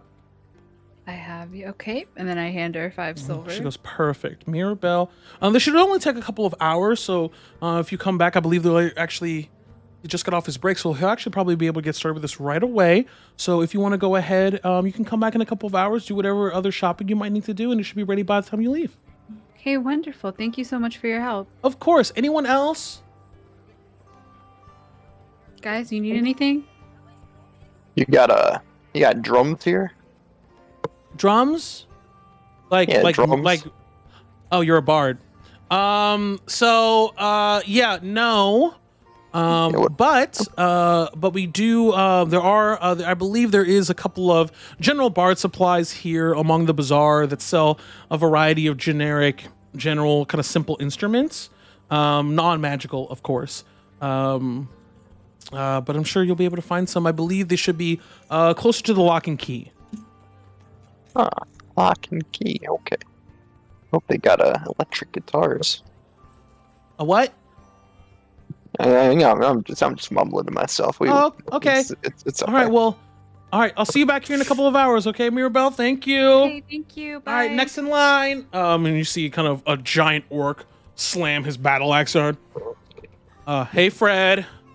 Hey, we need the good cloth. We got. Is this Chimera? Chimera blood. Do we have the remover? You guys make your way out. As the handler returns with a fresh cup. All right, you guys get anything? I just got my sword sharpened. Oh, the cool. other things were a little out of my price range. Yeah. Yeah. Yeah, it's Yeah, okay. starting off is rough. It is. But you're strong. So I'm sure you'll be fine. Yeah, thanks. Yeah. All right, who wanted to buy other stuff? Who needed other stuff? Anyone? Spend my money because it's shiny and it's mine. Sure, bud. Anyone else? Bud. But no, Yeah, bud. The nicest thing someone's ever called me. Anyone else? No? No, I think I'm okay. I'm just here looking. Tommy, I thought you wanted to find some drums or something. Oh yeah, true. I'm coming to get drums. I'm Sure. coming to get drums. I'll just say for the what are you looking to buy? So yeah, trumpet, some drums, Trumpet. maybe a saxophone, a trombone. No. Not the Clinton. So we're saying any. Need some new sounds for his act, man. Yeah, I need some new. If I gotta compete with Triangle Head Jerry, if he's looking for niche, I'm gonna give him fucking niche. All right. I'm gonna come in with a new name. I'm gonna be someone you'd see feature on a Peso Pete song. Yikes. I'm gonna come in as Perky Sandwich Jones. Perky What? Sandwich Jones. What? How could she call me Bud? Okay, so let's just go through this list here and see what you are trying to get. She's stuck on Perky Sandwich Jones. She really It's- squawk blocked me. It's a rebranding effort. So you start with 3 musical instruments. So which ones did you pick again? I picked. Let's see. We got a war gong. Uh-huh. We got a pan flute Okay. and the bagpipes. Okay, perfect. Why wouldn't I have a war gong? Because What was the it's third for war. It's to let people know there's war. Or war is coming. War is There's It's happening. always a war inspiring. on this. It's Okay, so- inspiring and motivating. So the cheapest musical instruments you could buy would still run you 30 gold. I'm fucking crying. Oh fuck! I don't think I have. I don't think I have I 30 don't gold. think you have that either. So, what I will say is, unless you wanted to part with one of your musical instruments to buy a new one, you could sell one of them and switch, but it would still cost you all 20 of your gold. I can't bear it. I can't bear to sell any Okay. of my Okay, instruments. I I've had them wanted for to so give you the long. option. Okay. Yeah, it's okay, I'm- Gummy. I couldn't get what I wanted either. I've Maybe known this next pan time. flute for Maybe 20 next minutes. All right. You guys make your way. She, motions you guys out to a place in the center of town, the Lock and Key.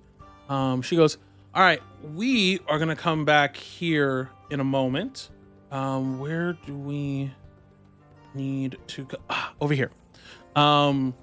She goes to a completely no windows at all building door with no handle on the front of it. And she kind of goes up to it and goes, and you hear the eye door kind of open. Password. And she kind of looks up and goes, "Oh shit, what day is it? Fuck. What day is it? It's Tuesday. Oh, right. Tuesday. That means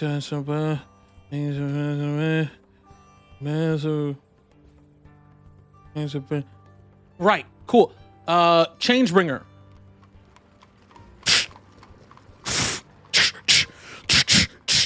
Like 18 locks open, like from behind the door. She's like, "Just wait a second. It's really not that many locks. I'm convinced. I'm pretty sure they just lock and then unlock a few of them for dramatic effect."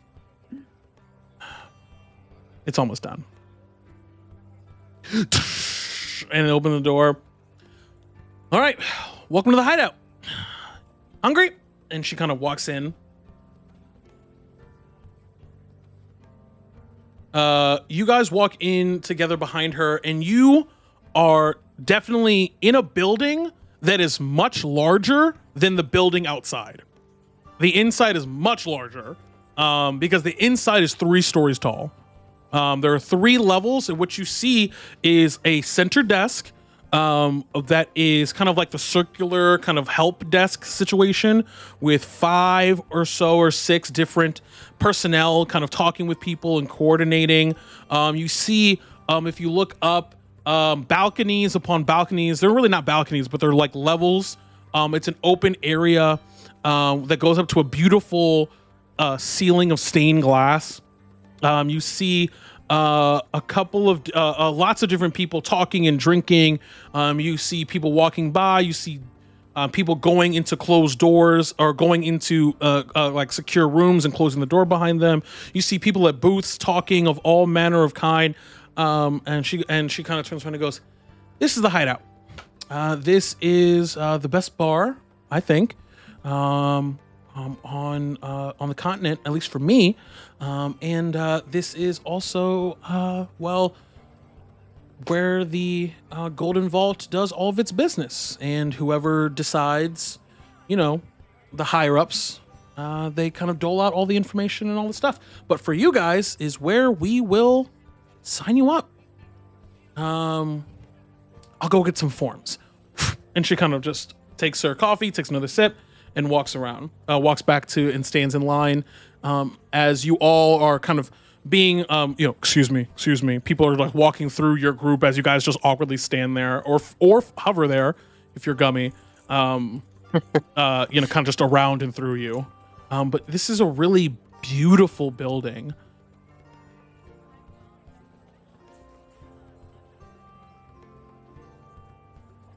Give me anyone who would like to give me a perception check. Anyone who would like to. Let's do it. We're not gonna talk about that. I'm not seeing shit. I went from a nat 20 perception to a nat 1 perception. I'm the greatest. We are not perceiving. Okay. You all kind of look around, and it's just a lot to take in. It's a lot to kind of absorb all at once.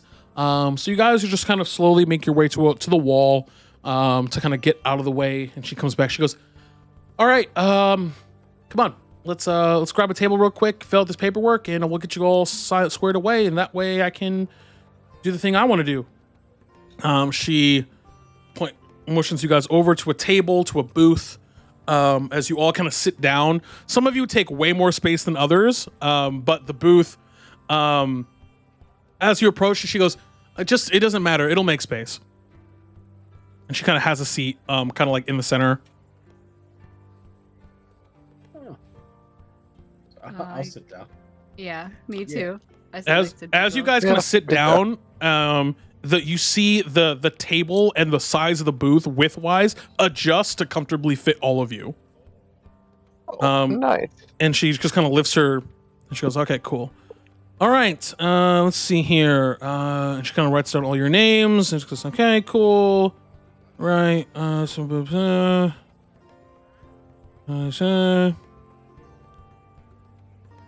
my number? It's 312B5. Okay. All right. So a couple of different things here. The reason why I want to register you guys, a couple of things. When you're registered with the Golden Vault, the big thing here that separates people who are registered versus people who are not registered is the people who are registered with the Golden Vault to get are more relied upon for high profile stuff. Just general, that thing. And she points to a massive crystalline mirror that's along the back wall above the back bar. It covers the entire width of the wall, but not the entire height of it. It's a massive Titantron of a screen that has a variety of different names on it. on one side of the Titantron. It has a variety of different like names, and all of the names have designations or like Roman numeral grades attached to them. Your kind of and to your right of it has a bunch of different style kind of code names or other descriptions. Some of them are numbers, some of them are words, but then those are then accompanied by, on the right, letters going A through A, B, C, D, E, and then F. And she and on the left, the Roman numerals you see a myriad of them, but the only ones that you actually see, you see at the top, you see 2 with Roman numeral 1, maybe about 3 or 4 with 2, about 8 with 3, and then you see about maybe 10 of 4 and 10 of 5. And she kind of looks at us. That right there? Well, where you want to be, I think. We want to be. And she kind of looks, she kind of leans right next to you guys and kind of points off, and she goes, you know, the official name is really boring. It's like the master designation and assignment chart, blah, blah, blah, blah, blah. That, we call that the target. You want to be up there. Some people call it the target. I always call it, and she kind of looks over, and as people start to rumble, and kind of like you hear people go, hey, hey, hey, hey, hey, hey, hey, hey. Everyone's just like starts to rumble randomly. And she goes, oh wow, another one, huh? And she goes, and everyone says, yeah. You see everyone from staff to employee, everyone begin to rise as the crowd, and you see one of the names one of the names at the very, very bottom, that has a 5 next to it, begin to slowly make its way up, covering the other names. The 5 then magically turns into a 4, and the crowd erupts as it's placed at the bottom of the rest of the 4s. Everyone goes, yeah! All right, I'm gonna start cheering too. I'm feeling this. I'm vibing with this. I'm just looking around. Everyone's like 4, 4, 4, 4, 4, 4, 4, 4, 4. Do you even know what that is? I hit myself as, Yeah, no, do you even know what they're cheering for? no. Do I need to? No, but it is It's exciting. you, so no. It's exciting. I'm You guys want to drink, by the way? You immersed. guys want Yes. anything to drink? I'd love a Yes. cider. You want a menu? I kind of take want a menu. I'm 4 hungry. I want shots. I'm pretty hungry. You want a menu? I'm hungry. You want apps? Yeah. They have really good apps here. I'd love an app. Apps are great. Do they have fermented worm ale? You could ask. I bet they Bud? do. I bet they have anything. You could ask, bud. Don't call me Bud. Oh, sorry. Sorry, it's a bad habit. I call. Sorry, and it's not like a you are bud. Like, sorry, I'll stop. Like we are Bud. Like, yeah, I call everybody. Sorry, I'll stop. I'm sorry. Then you can call me. But if we're all Bud, then you can call me. Sorry, it's a bad. No, I should. You said you know what? It's okay. Sorry. On that note, what should we call you? Handler's good. Okay, you guys are right. Her name's Handler. Make an insight check. Okay.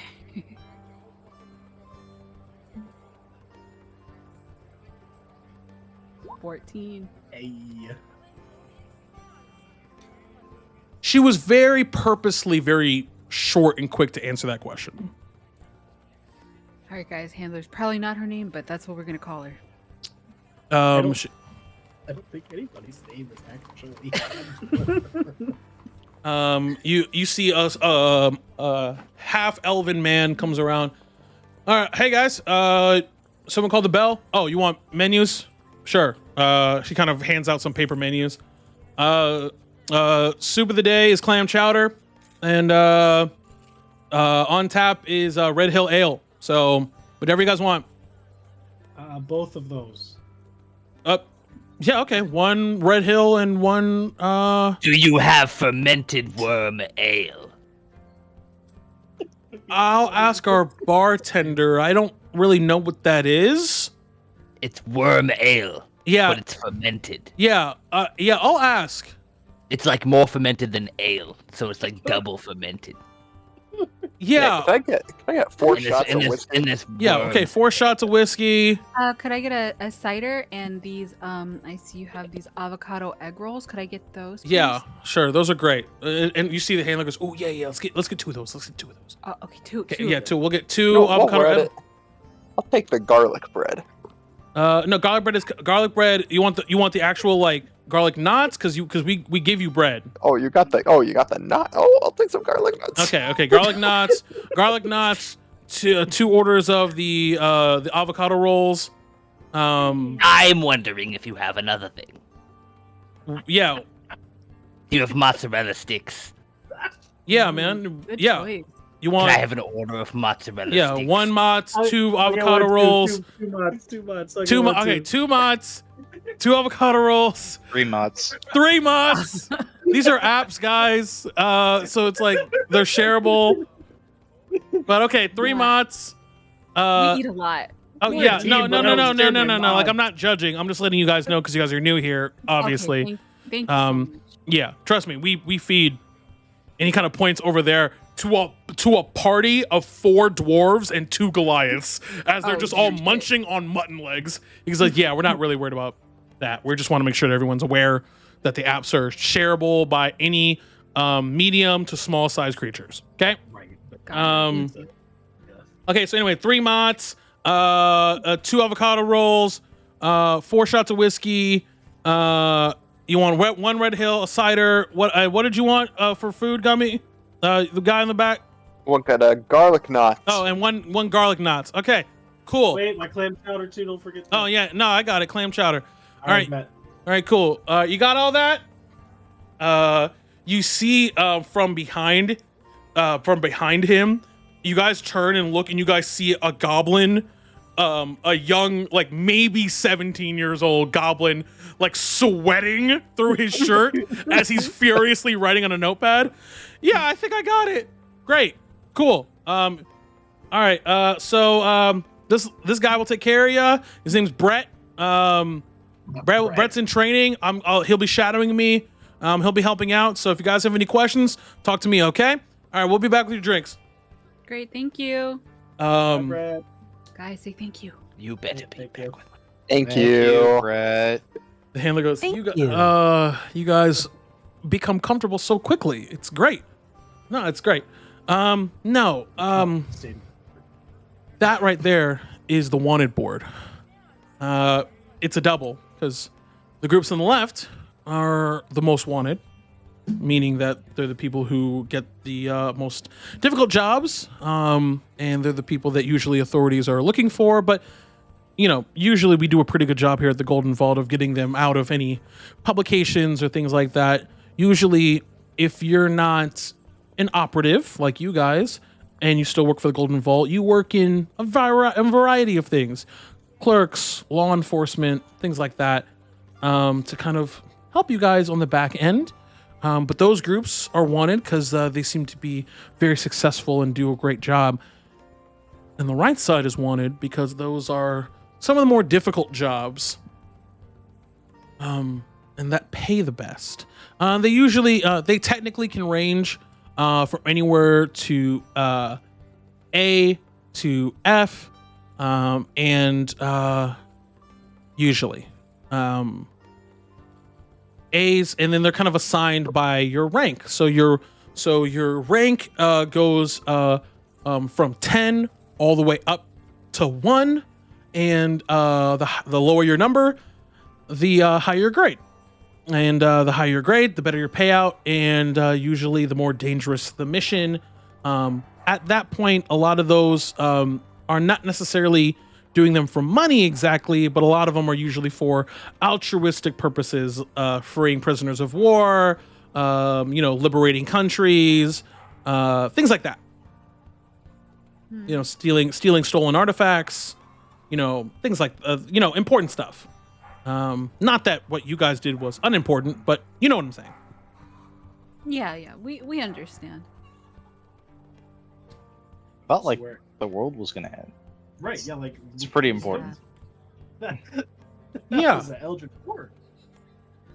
I think, what are we, like, at least a 4? Oh, We've got at least a 2, if not 1. well, Tier. Or how about do we this? start Let's from- register, and then they'll tell you guys. Yeah, that sounds good. All right, cool. So we have a couple names here. You have your home base, Skybreak City, right? Still? Right? Yep. Okay, great, cool. Your handler is me. Write that down. Write my name down. Okay. And then I'm not even gonna attempt that. so what? Never mind. I said I'm not even gonna attempt that. Never mind. Well, you want to look what she writes? Yeah. Yeah, go ahead. Give me a perception check. Bet. Let's give it a go. Anyone who wants to. Let's do it. Oh, anyone who wants to. Yeah, anyone who wants to. You guys are at a Hey, you're table. speaking my language. Oh shit! Yeah. Oh. Oh, No, I got you're a not. 16. no, I'm not. At 0. I'm not speaking my language though. Drazil, you take a look at it, and you're like, it says handler. It says where it says like, she's like, oh, I'm gonna write my name. She writes down like an employee ID. That's crazy. She goes, at the last part, and she kind of puts the pen down as she's like sitting like on the edge of the table with you guys. She goes, and this last part, I'm gonna leave to you guys, because I'm gonna go to the bar and say hi to a friend. And she passes it to you guys. You guys handle this, and yeah, I'll be back. When he comes back, I forgot to ask because you guys were doing a lot of ordering, and I didn't want to like pile like on top of his. So, if he comes back, just tell him I just want like a Bloody Mary. Like I'm okay. Like that's it. Okay, cool. Thank you. Okay. She What you want? slides the paper over, and she just leaves.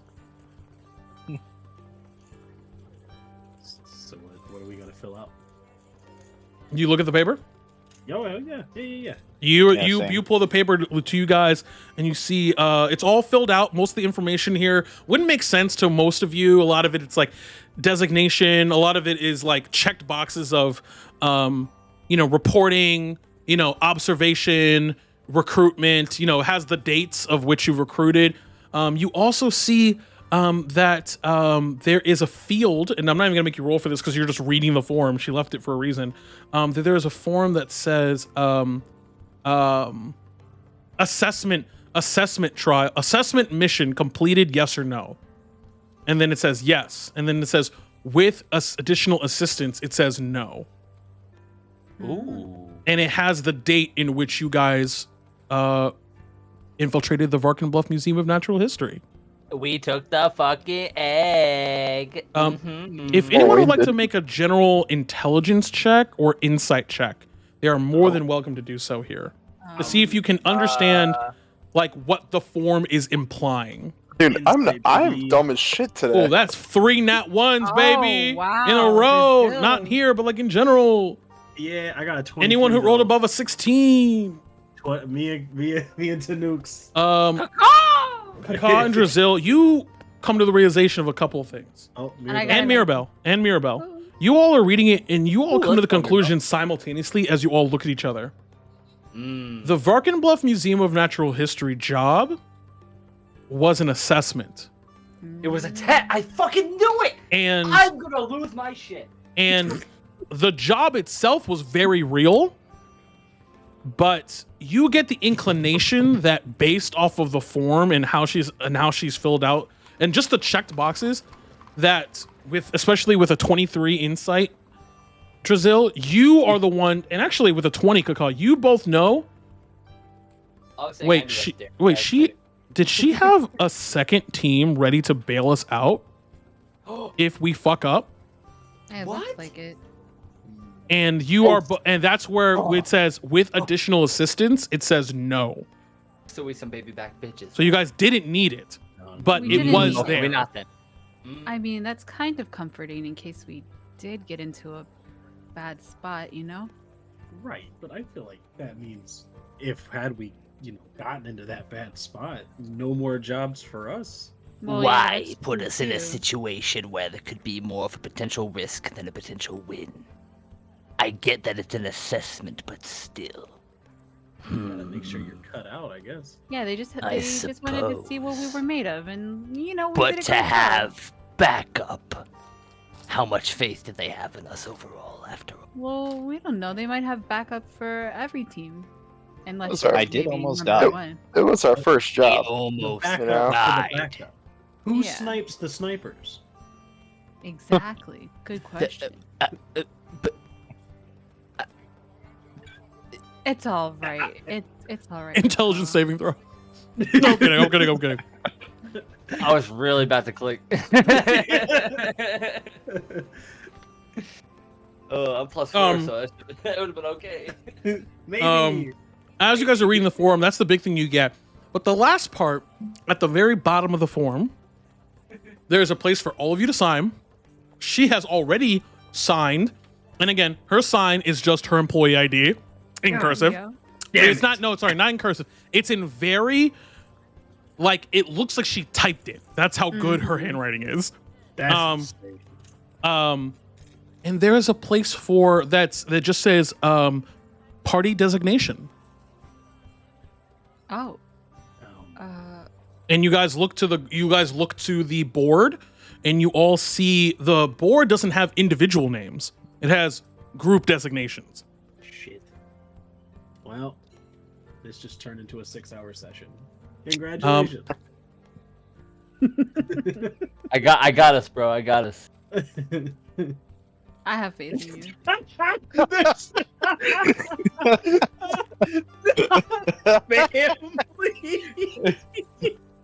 Family.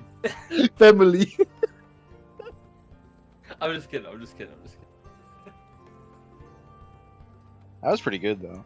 You guys, Down.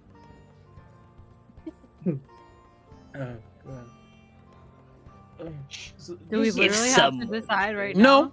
no. Okay. You can wait until she I gets back want and ask to. her. She should be here now. I want her to start. Okay, you guys wait till. So do you guys sign it before she gets back, or do you wait to sign it? I want to wait because I don't think family. Do you guys? I was just kidding. I don't want to do that. Do you guys wait? Do you guys wait to sign it till she gets back? Yeah, or- we wait because we want to put our name down before we sign it. Okay. Our, Yeah, that's our true. team name. I mean, gummy bears. Wait, Haribo? Are you eating hungry. Haribo? They are Haribo. Oh. Let's go. Oh, That's my guy. nice. Yeah. No, okay, so you talk about the ones in the white bag? Yeah, Albanese. Yeah, the Albanese ones are fire. Those But are I so- usually do them, but I was like, I'm gonna switch it up today. I was at the Wawa today. I'm gonna switch it up. All right, Um, you know, you gotta. and You anyway, gotta spice it up. Yeah, it's true. I gotta spice it up. So she comes back with a drink and goes, "All right, how'd it go? You guys good?" We're having a little trouble deciding. on Yeah, our- I figured. No worries. There you go. You guys can sign it. It's the hard. She looks at Drizzle. She looks at you and goes, "It's the toughest part. Like I get it, you know. I get it, dude." So what they'll do is that they'll assign you a randomly generated number, and then when you guys are ready, you guys can just tell me. Must be 12. She kind of, but if you guys go ahead and sign it, I'll go ahead and submit it. All right, I sign my name. She hands you a pen. There she is. Thank you. Sign it. What? Next, I'll sign it next. Brazil. Thanks, buddy. Yeah. Let's do it. Okay. I am eager to sign. However, I want to do it correctly. Okay. Yeah. Sure. I have You get- signed. You get like a little ink pad and you put your talons down. That works. Gunter, Gummy. She kind of clicks 2 pens. Yep, I'll sign. Sure. Yeah, I'll sign. Perfect. All right. Cool. This is the fun part. She kind of walks over to the desk. Your absent drinks come. Brett comes through with his little goblin hand with it like that. He's holding the big ass like circular tray, like the Outback tray, with like all of your food, and like slips it onto the table. You just give a round of applause for Brett. That is optimal. Look at Thanks, man. Okay, who got the 3 mott sticks? Moz, baby, let's go. Okay, that's 1 mott. You see, the guy he's shadowing. He goes, by the way, yeah, I'm Greg. I'll be helping you guys real quick. He kind of puts all the plates in front of you.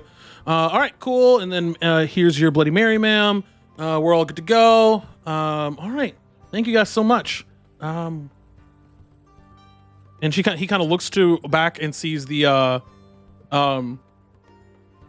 everybody kind of begin to. You hear the rumbling again, but it's in a different tone. Rumbling. You hear rumbling. You hear the rumbling, and you hear kind of just like everybody begin to stomp their feet. Oh, fresh meat, fresh meat, fresh meat. Everyone's like Fresh meat. He goes, Fresh meat. fresh meat, Meat. fresh Fresh meat, meat. fresh meat. Meat. Fresh meat.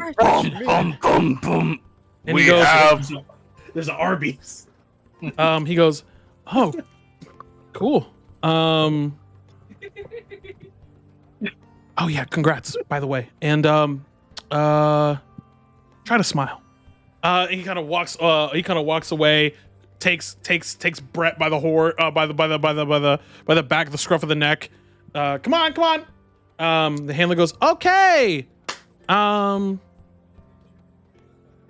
If I could direct your attention, and you guys are all like looking towards the big, like you guys are looking toward the most wanted, and you guys are like, oh, I can't. And she's like, no, we're over there.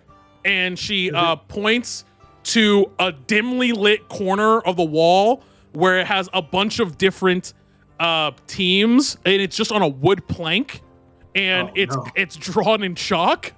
And you see one of the women walk up, kind of go over the intercom. You see one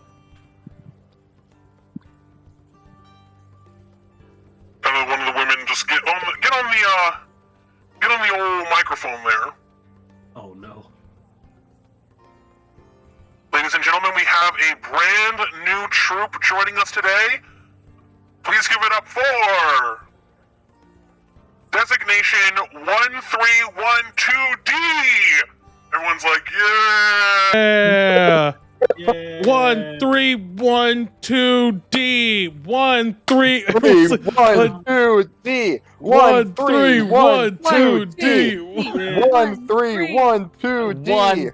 1312D. 4. And they put to you a they put like they write that like under the group designation in chalk, 1312D, all lowercase. And underneath that they put the Roman numeral of 10. Ooh. 4. No, that's not a 4. That's not a 4. Sorry. That's a 10. Got me 10. She goes, great, cool. Now that we're all registered and you guys are good. Now you notice how like, as opposed to when someone going up from 5 to 4, the entire thing kind of erupted. Here it was just the staff. It was very much like happy birthday. No. To you. Olive Garden. Yeah. It was very happy birthday at the Olive Garden of the Outback Steakhouse kind of vibe. But you guys see across the way, sitting near the board, a bunch of other groups of just like the scrawniest, like groups of individuals you've ever seen in your life.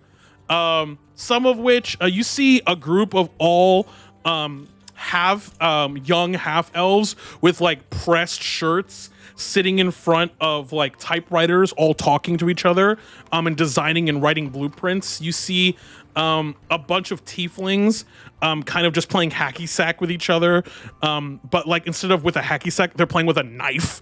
What the fuck? It's just like the most conglomerate of mischiefs hovering around this area. There seems to be a great designation because on that list it goes from 10 to 6, and the designations for the classifications for the jobs go from F all the way up to D. You guys begin to you guys finish up. She covers the tab. The handler does. She goes, all right, last stop. So you guys leave the hideout and you guys make your way towards the building. You guys skipped a couple of times, but here you are right in front of the Lock and Key, a beautifully adorned marble building with wood trim, with 2 massive doors in front of it, with a kind of ornate Kingdom Hearts size lock on the front that's clearly only there for ornamental reasons because it splits apart because they're actually door handles. The whole building has like a big chain and a lock pad on it, like around it, like ornamental steel, but it's like real steel. You all walk in and you see again, another building that is much larger on the inside than it is on the outside. But instead of 3, you see 2 stories. You see a beautiful, again, stone and with wood trim building on the inside with all sorts of trinkets and items either mounted or placed on shelves along the wall. You see rows and rows of shelves of different kind of generic adventuring gear, ropes, grappling hooks, ball bearings, etc. You see on the upper side, you see a little bit more decadent in the way of magical. Clearly, the magical items are on the second floor. On the base floor, you do see a myriad of ready to go magical enchanted weaponry, armor, as well as your general adventuring gear. You see a bunch of all kind of in this I would say this kind of vest, buttoned up vest with white dress shirt, kind of either rolled up or down to the wrists, dress pants, very primmed and proper, with a half kind of a wine red and half kind of a deep royal blue vest, with black pants. You see all matter of half elf, as well as a couple of different other people here. Half elf, human, all kind of working in different capacities here. In total, there are about 5 of these young men and women here, with seem to be kind of doing the general stuff. And she kind of turns and he goes, all right, so let's go ahead and do my thing first, and then you guys can free to shop, and then we'll leave when you're done. Cool? Yep, cool. All right, cool. Speaking of cool, this is the coolest spot in all of the spoils, the Lock and Key. I know the owner. Well, that's not true. I know the manager. I've heard of the owner, but I know the manager. He's great. Baffalier is fantastic. He's the one who we're going to talk to today. Excuse me. Hi, is Baff in? You see kind of a woman kind of discuss and take her up. She goes, great, cool. She leads you upstairs to kind of like the second floor, which loops around behind you. Again, this part is a variety of very, very abundantly magical items that you don't even need to detect magic. You don't need arcane. These are clearly magical. If they weren't, it would be insane. You're seeing like full plated of you're playing elven chainmail. You're seeing a magical swords and other tinctures of all kinds. You're seeing basically anything and everything that one could want. But you see a figure along the side wall, kind of like at a workman's desk. On the back end, you see as you approach, you see the handler go, "Oh, Baff, hey, they're here." you see a bugbear in similar garb, but instead of the kind of he has the dress shirt as well, but kind of goes. It's not a long sleeve. He rolled up. It's just a general short sleeve. The vest kind of draped over over a chair behind him. Has a tie, a bow tie actually around his neck. Beautiful dress shorts or dress pants, excuse me, with beautiful dress shoes. His fur is this beautiful mix of like light brown and orange, with kind of like a lion coloration. But his hair on his head is like slicked back and held back by like a small black bandana to keep it out of his eyes while he's working. He's with glasses, kind of messing around with like these small tinker's tools, kind of working on it. And he goes, one moment. Perfect. How's Handler, how are you? Great, Bath. I brought him, just like I said. See? Told you. They're here, and they're all registered, and yeah. She goes, yeah, they are. You sure about this? Yeah. They're great. Okay. Well, first of all, welcome to the Lock and Key. I am Baffalier. Most people call me Baff. I am the manager of the establishment. And as a policy here, it has been awarded to me. First of all, welcome to officially to the Golden Vault. Congratulations on your first job. I guess I'm here to give you your compensation. Group designation for my ledger, please. 1312D. It's a work in progress. I don't remember. 1312D. 1312D. Okay, a little bit. Okay. All right. Well, That's just for now. We haven't thought of a designation ourselves yet. That's just a placeholder. Family. okay.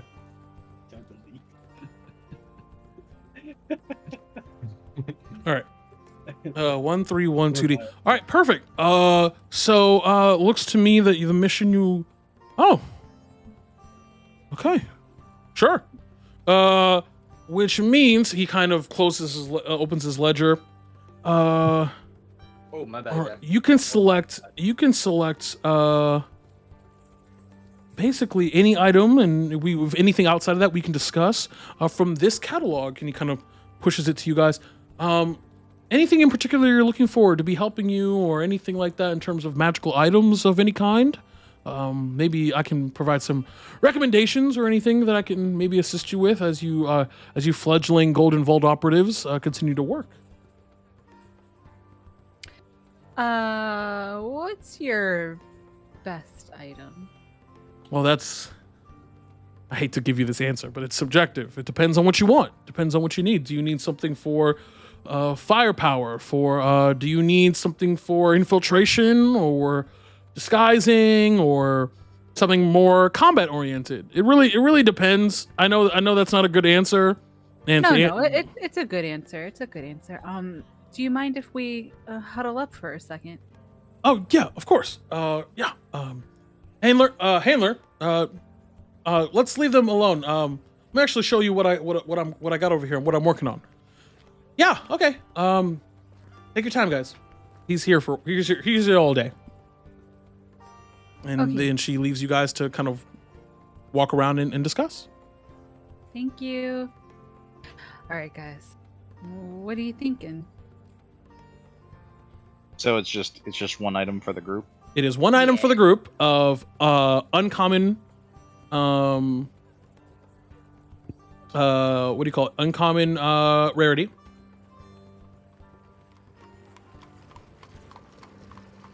Anybody have any ideas? I think Ian had some good ideas.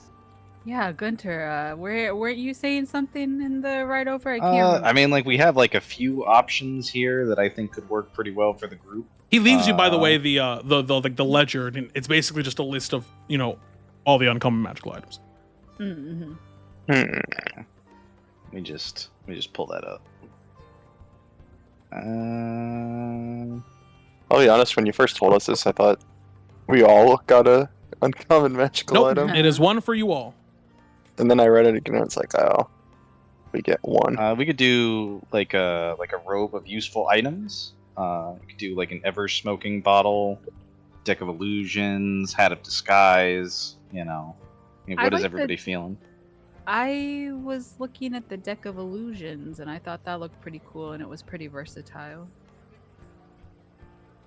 Anybody have any thoughts? I agree. Plus, with Drizzle's card handling skills, we have somebody who knows how to have a sleight of hand. Oh, this is true. It's true. You're okay. Yeah, Drizzle could use a new deck. There is, so just want to, again, not discouraging, just explaining so you guys have the ability to make the most informed decisions. So, allow me to read the deck of illusions for you and for those who are watching. It's a deck of 34 cards. The magic deck only functions if the cards are drawn at random. You can use an alter deck, but, let's just say for purposes for you, we will choose. You can use an action to draw a card at random from the deck and throw it to the ground at any point within 30 feet of you. An illusion of one or more of the creatures forms over the thrown cards, and it remains until dispelled. An illusory creature appears real, appropriate size, behaves as if it was real, etc., except it can do no harm. While you're within 120 feet of the creature and can see it, you can use an action to move it magically anywhere within 30 feet of its card. Any physical interaction with the illusory reveals creature is an illusion because objects pass through it. And then they can detect it that it is an illusion with an intelligence or investigation check. That's the deck of illusion. Ever smoking bottle is a bottle that gives a smoke screen that makes it difficult for people to see, and it literally is just ever smoking, which means it's just a smoke screen that you have. You are walking around with a coughing in your pocket. Coughing. And the robe of useful items. A little bit of a homebrew here. Basically, what I will do to help you all, kind of to avoid this kind of randomness, because I think it'll be more beneficial to you all going forward, is that I will say as a rule, and I just want to make sure that I know.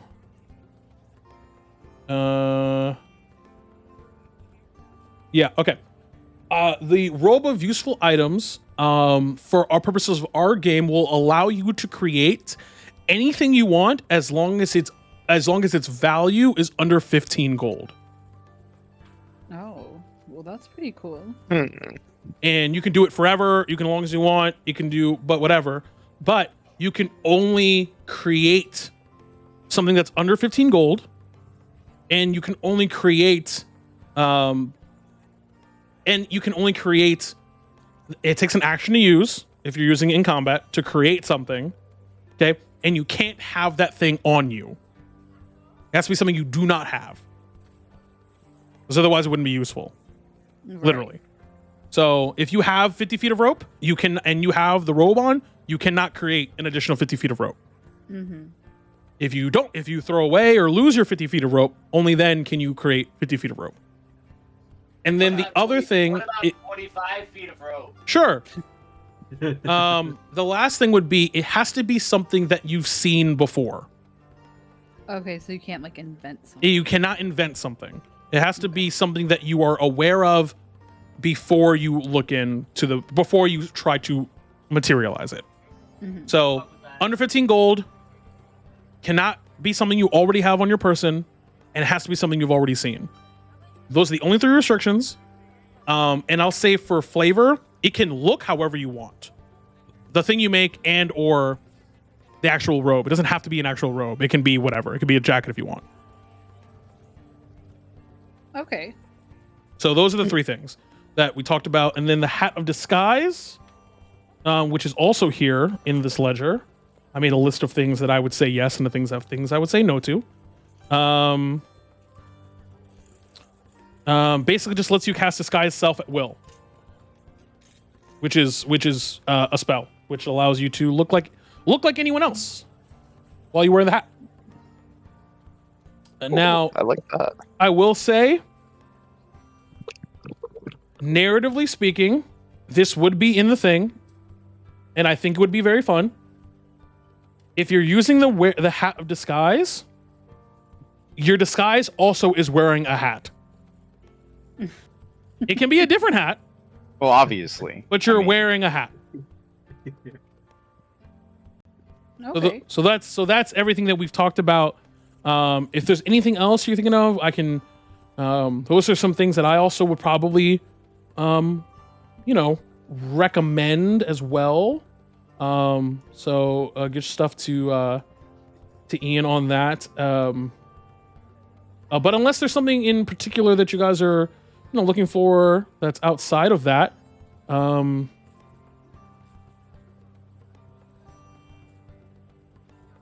mean, I'm pretty much good with any of these items, I mean, these all seem like very useful Yeah. options. So, like, if there's something that really strikes out, feel free to just, go for it. there's all-purpose tools. There's alchemy jugs. There's a lot. You guys already have a bag of holding, so you guys don't need another one. I'm a fan of the hat.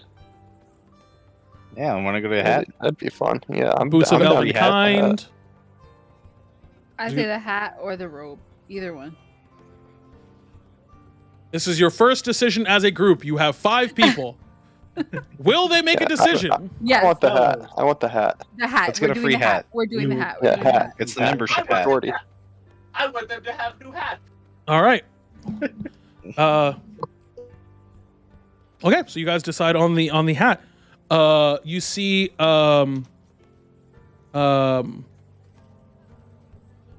of as you guys make your way back to kind of this, you see Bath kind of looks up. All right,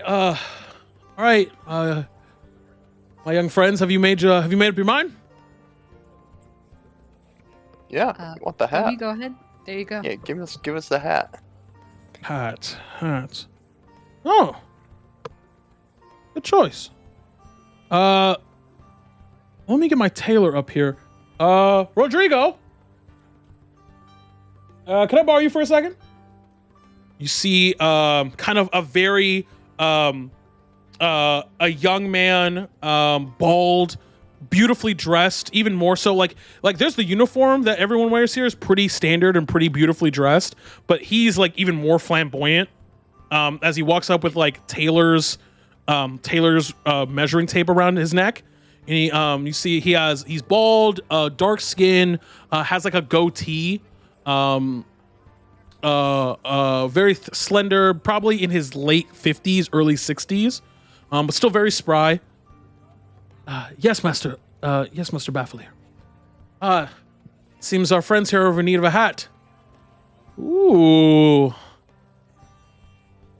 He kind of looks all over you. Perfect. Hat of disguise, I see. Okay. Yes, I can get that done. I believe we have a couple of things. I guess my question would be what type of, although the hat is an enchanted item, it does have a default state. So my question would be, what kind of hat are we looking for it to be when it's at rest?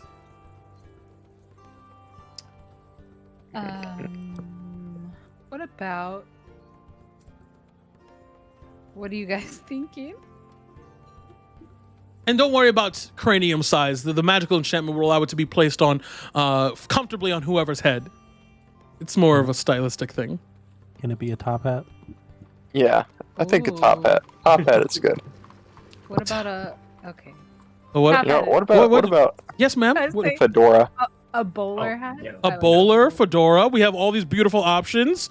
A trilby. Trollby. No. Okay, Just no do Trilby. like a trucker hat. Trucker hat.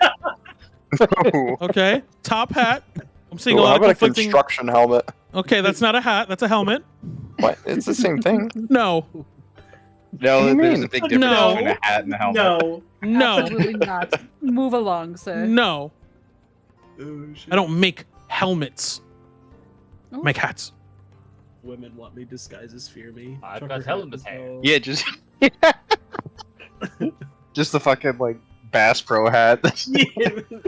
So I'm hearing top hat, fedora, trucker hat, bowler, all great options. How think- about the hat with the spinny propeller on the top? That's fun. Oh, that's good too. I like that. Yeah, optimal. Not necessarily. The I spinny would like to propeller remind hat. all of you that while resting, you would want this hat to be inconspicuous. Inconspicuous. No, but like, see if he has the propeller, he can spin the propeller. And then How about a activates the spell. yarmulke? That's pretty inconspicuous. I'm not going to make a religious adornment. It's just small and out of the way. What about a bowler then? That's not as big as a top hat. A top I hat's like a little- bowler. I like fedora. I What like about a beanie? uh, A beanie? beanie would be nice, especially for the winter. Yeah, you could fold it up. Ooh, I haven't made a beanie before. A beanie it is then. We got our beanie of disguise, baby. Ooh. You see him dart, leaving like a ham-shaped smoke cloud behind him as he goes, and you guys hear from a sewing machine, like just like the ow. Give him about 30 minutes. He'll be good. Be careful. He comes back out with a beautiful, actually, kind of like knitted wool, kind of one of those really cozy Etsy beanies. That like the ones that don't cover, like they're not scullies. They're the ones that drape real comfy, like on the back of your head. The slouchy beanie. Yeah, the slouchy, comfy beanies that are really comfortable. That you can, like, if you wanted to, you could put your hood over it. Oh, we hit this now. And he goes, and it's beautiful. It's kind of a black, and with red and blue trim at the bottom, towards where you would put it on, with just like a trim of the same blue and black that he has, that the store has. It's the finest beanie I've ever made. What beautiful work. It's absolutely lovely. Young adventurers are my favorite. Try it on, and he throws it to Mirabelle. Oh, I must admire my own work. Put it on. Okay. She puts it on her head and she kind of like turns her head to every angle so you can see it. I'm brilliant. I mean, you look great, but I'm brilliant. You are. You're a brilliant Oh, craftsman. that's enough. That's enough. I'm overheating right now. I simply cannot. Perfect. Well, I appreciate you. I'm gonna leave now. And he leaves. You guys take your beanie. The handler guides you back to the exit of the spoils. By the time you guys make it home, after spending a lovely day in the spoils, it is just about 11 o'clock. You guys spend the night however you want to spend the night. But it is not... I'm assuming you would all be home around... The time in which you would all be home at the same time would probably be around 1 o'clock. And I'm counting home as in even cacaw's on the roof. Sure. I think that sounds about right. Yeah. If are you going every day to the stone ceiling or just most days? Most days. Okay. After today, he'd probably just skip it. As the rest of you are falling asleep, Caca, you are on top of the building, I am. setting up your stall. The rest of you fall asleep. Right, I'm gonna. You are setting up your stall, and as you are going to place the open signature, the open sign,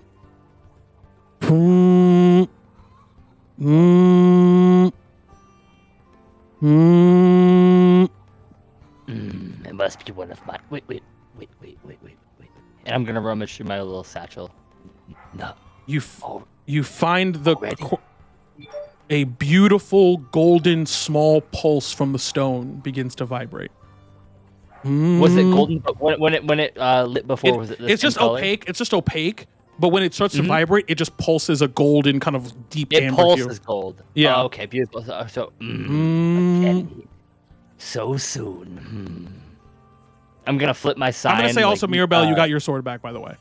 Oh, okay. Oh, yeah. Oh, hell yeah. I did it. It's really shiny. Yeah, but there. I'm gonna flip my sign from closed or from open to closed, just like a quick 180. I'm gonna 180 the sign and just drape the shit over and just kind of pack up and head back downstairs.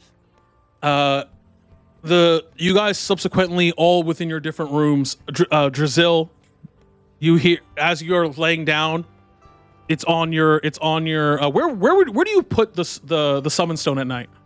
It would probably still be like in his bag. I don't think he really Make like, a perception check at disadvantage because you're asleep to see if you hear it. I'm asleep. All right, hold on. Give me a sec because I was.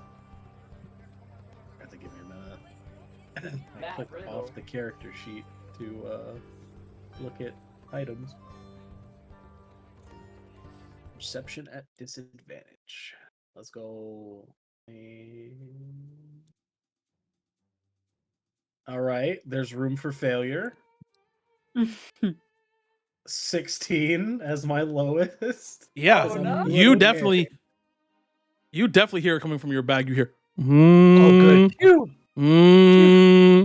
Yeah, shit. Late for work. Wait, I don't work. Bag. I'll rummage through the bag. We'll go through the bag, find it. It's job time. Okay. Mirabelle, you are sound asleep. Where is your summon stone at night? I have a side table. I keep it in the drawer in the side table. I'm gonna roll to see if it vibrates and falls off and does the thing that phones do. Okay. It does not. It just vibrates on the table. Makes sense because it was in the drawer. So okay. So I immediately I jolt awake because I'm a pretty light sleeper. I open also, the door. This thing would be deafening. Yeah. And I pick this stone up, put it in my hand. Gunter, where is your sending stone at night? Being like a tinkerer, every tool has its place, and so there's a little stand that he made for the little summoning stone. No, it kind of shakes in the stand. And because you put everything in its place, you put it there knowing that if it ever vibrated while you slept, you would definitely hear it. So I'm not even gonna make you roll. Fine. Guess we got a job. That's my boy. That's my guy. You hear and Gummy, where is your summon stone at night? I put it under my pillow.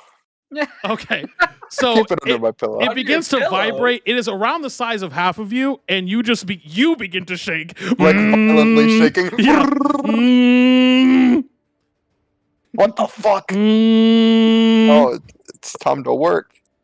You all begin to make your way upstairs to the room that never opens, and find the handler there in pajama pants,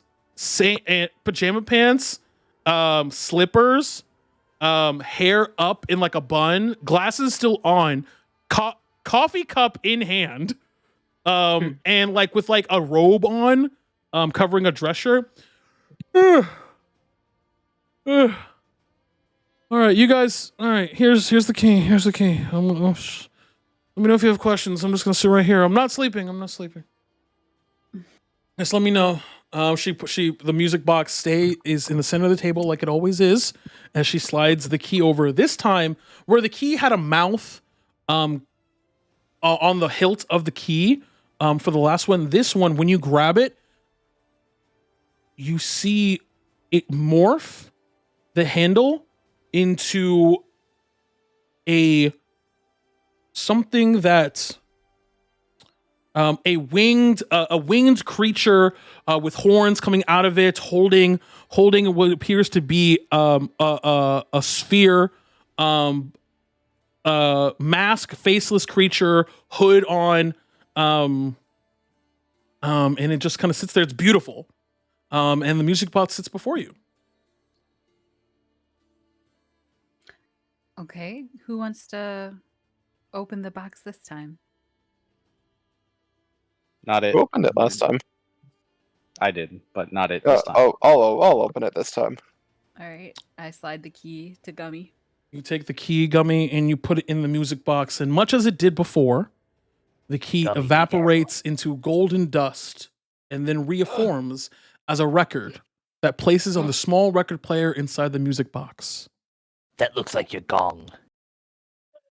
To which I guess it does kind of look like my gong. Please don't hit it. Oh shit! Wait, this means we get the voice changer. We do. I'm so excited. Oh yes. shit. Yes. Jazzy music. Heist. Let's go. Is this thing on? Sure. Greetings, operatives. An ally of the Golden Vault named Verity Kai has had her life savings stolen from her by a devious gambling partner. We found an opportunity to right this wrong. This quest, should you choose to undertake it, requires you to infiltrate the Afterlife Casino and steal a statuette and their sum of money. Go ahead and meet with Verity at the Brine Widow Tavern to learn more about details. More additional information will be provided by the handler should you need it. And as always, operatives, good luck. Welcome. Don't get caught. Oh, of course not. And that is where we will end our session today. Thank you all so much for watching the RPG show. Keep it locked next week for the episode of Detect Thoughts. And ladies and gentlemen, it's time to rob a casino. We'll see you guys later. Yeah. Goodbye. Goodbye. What about the song? Remember- Egg.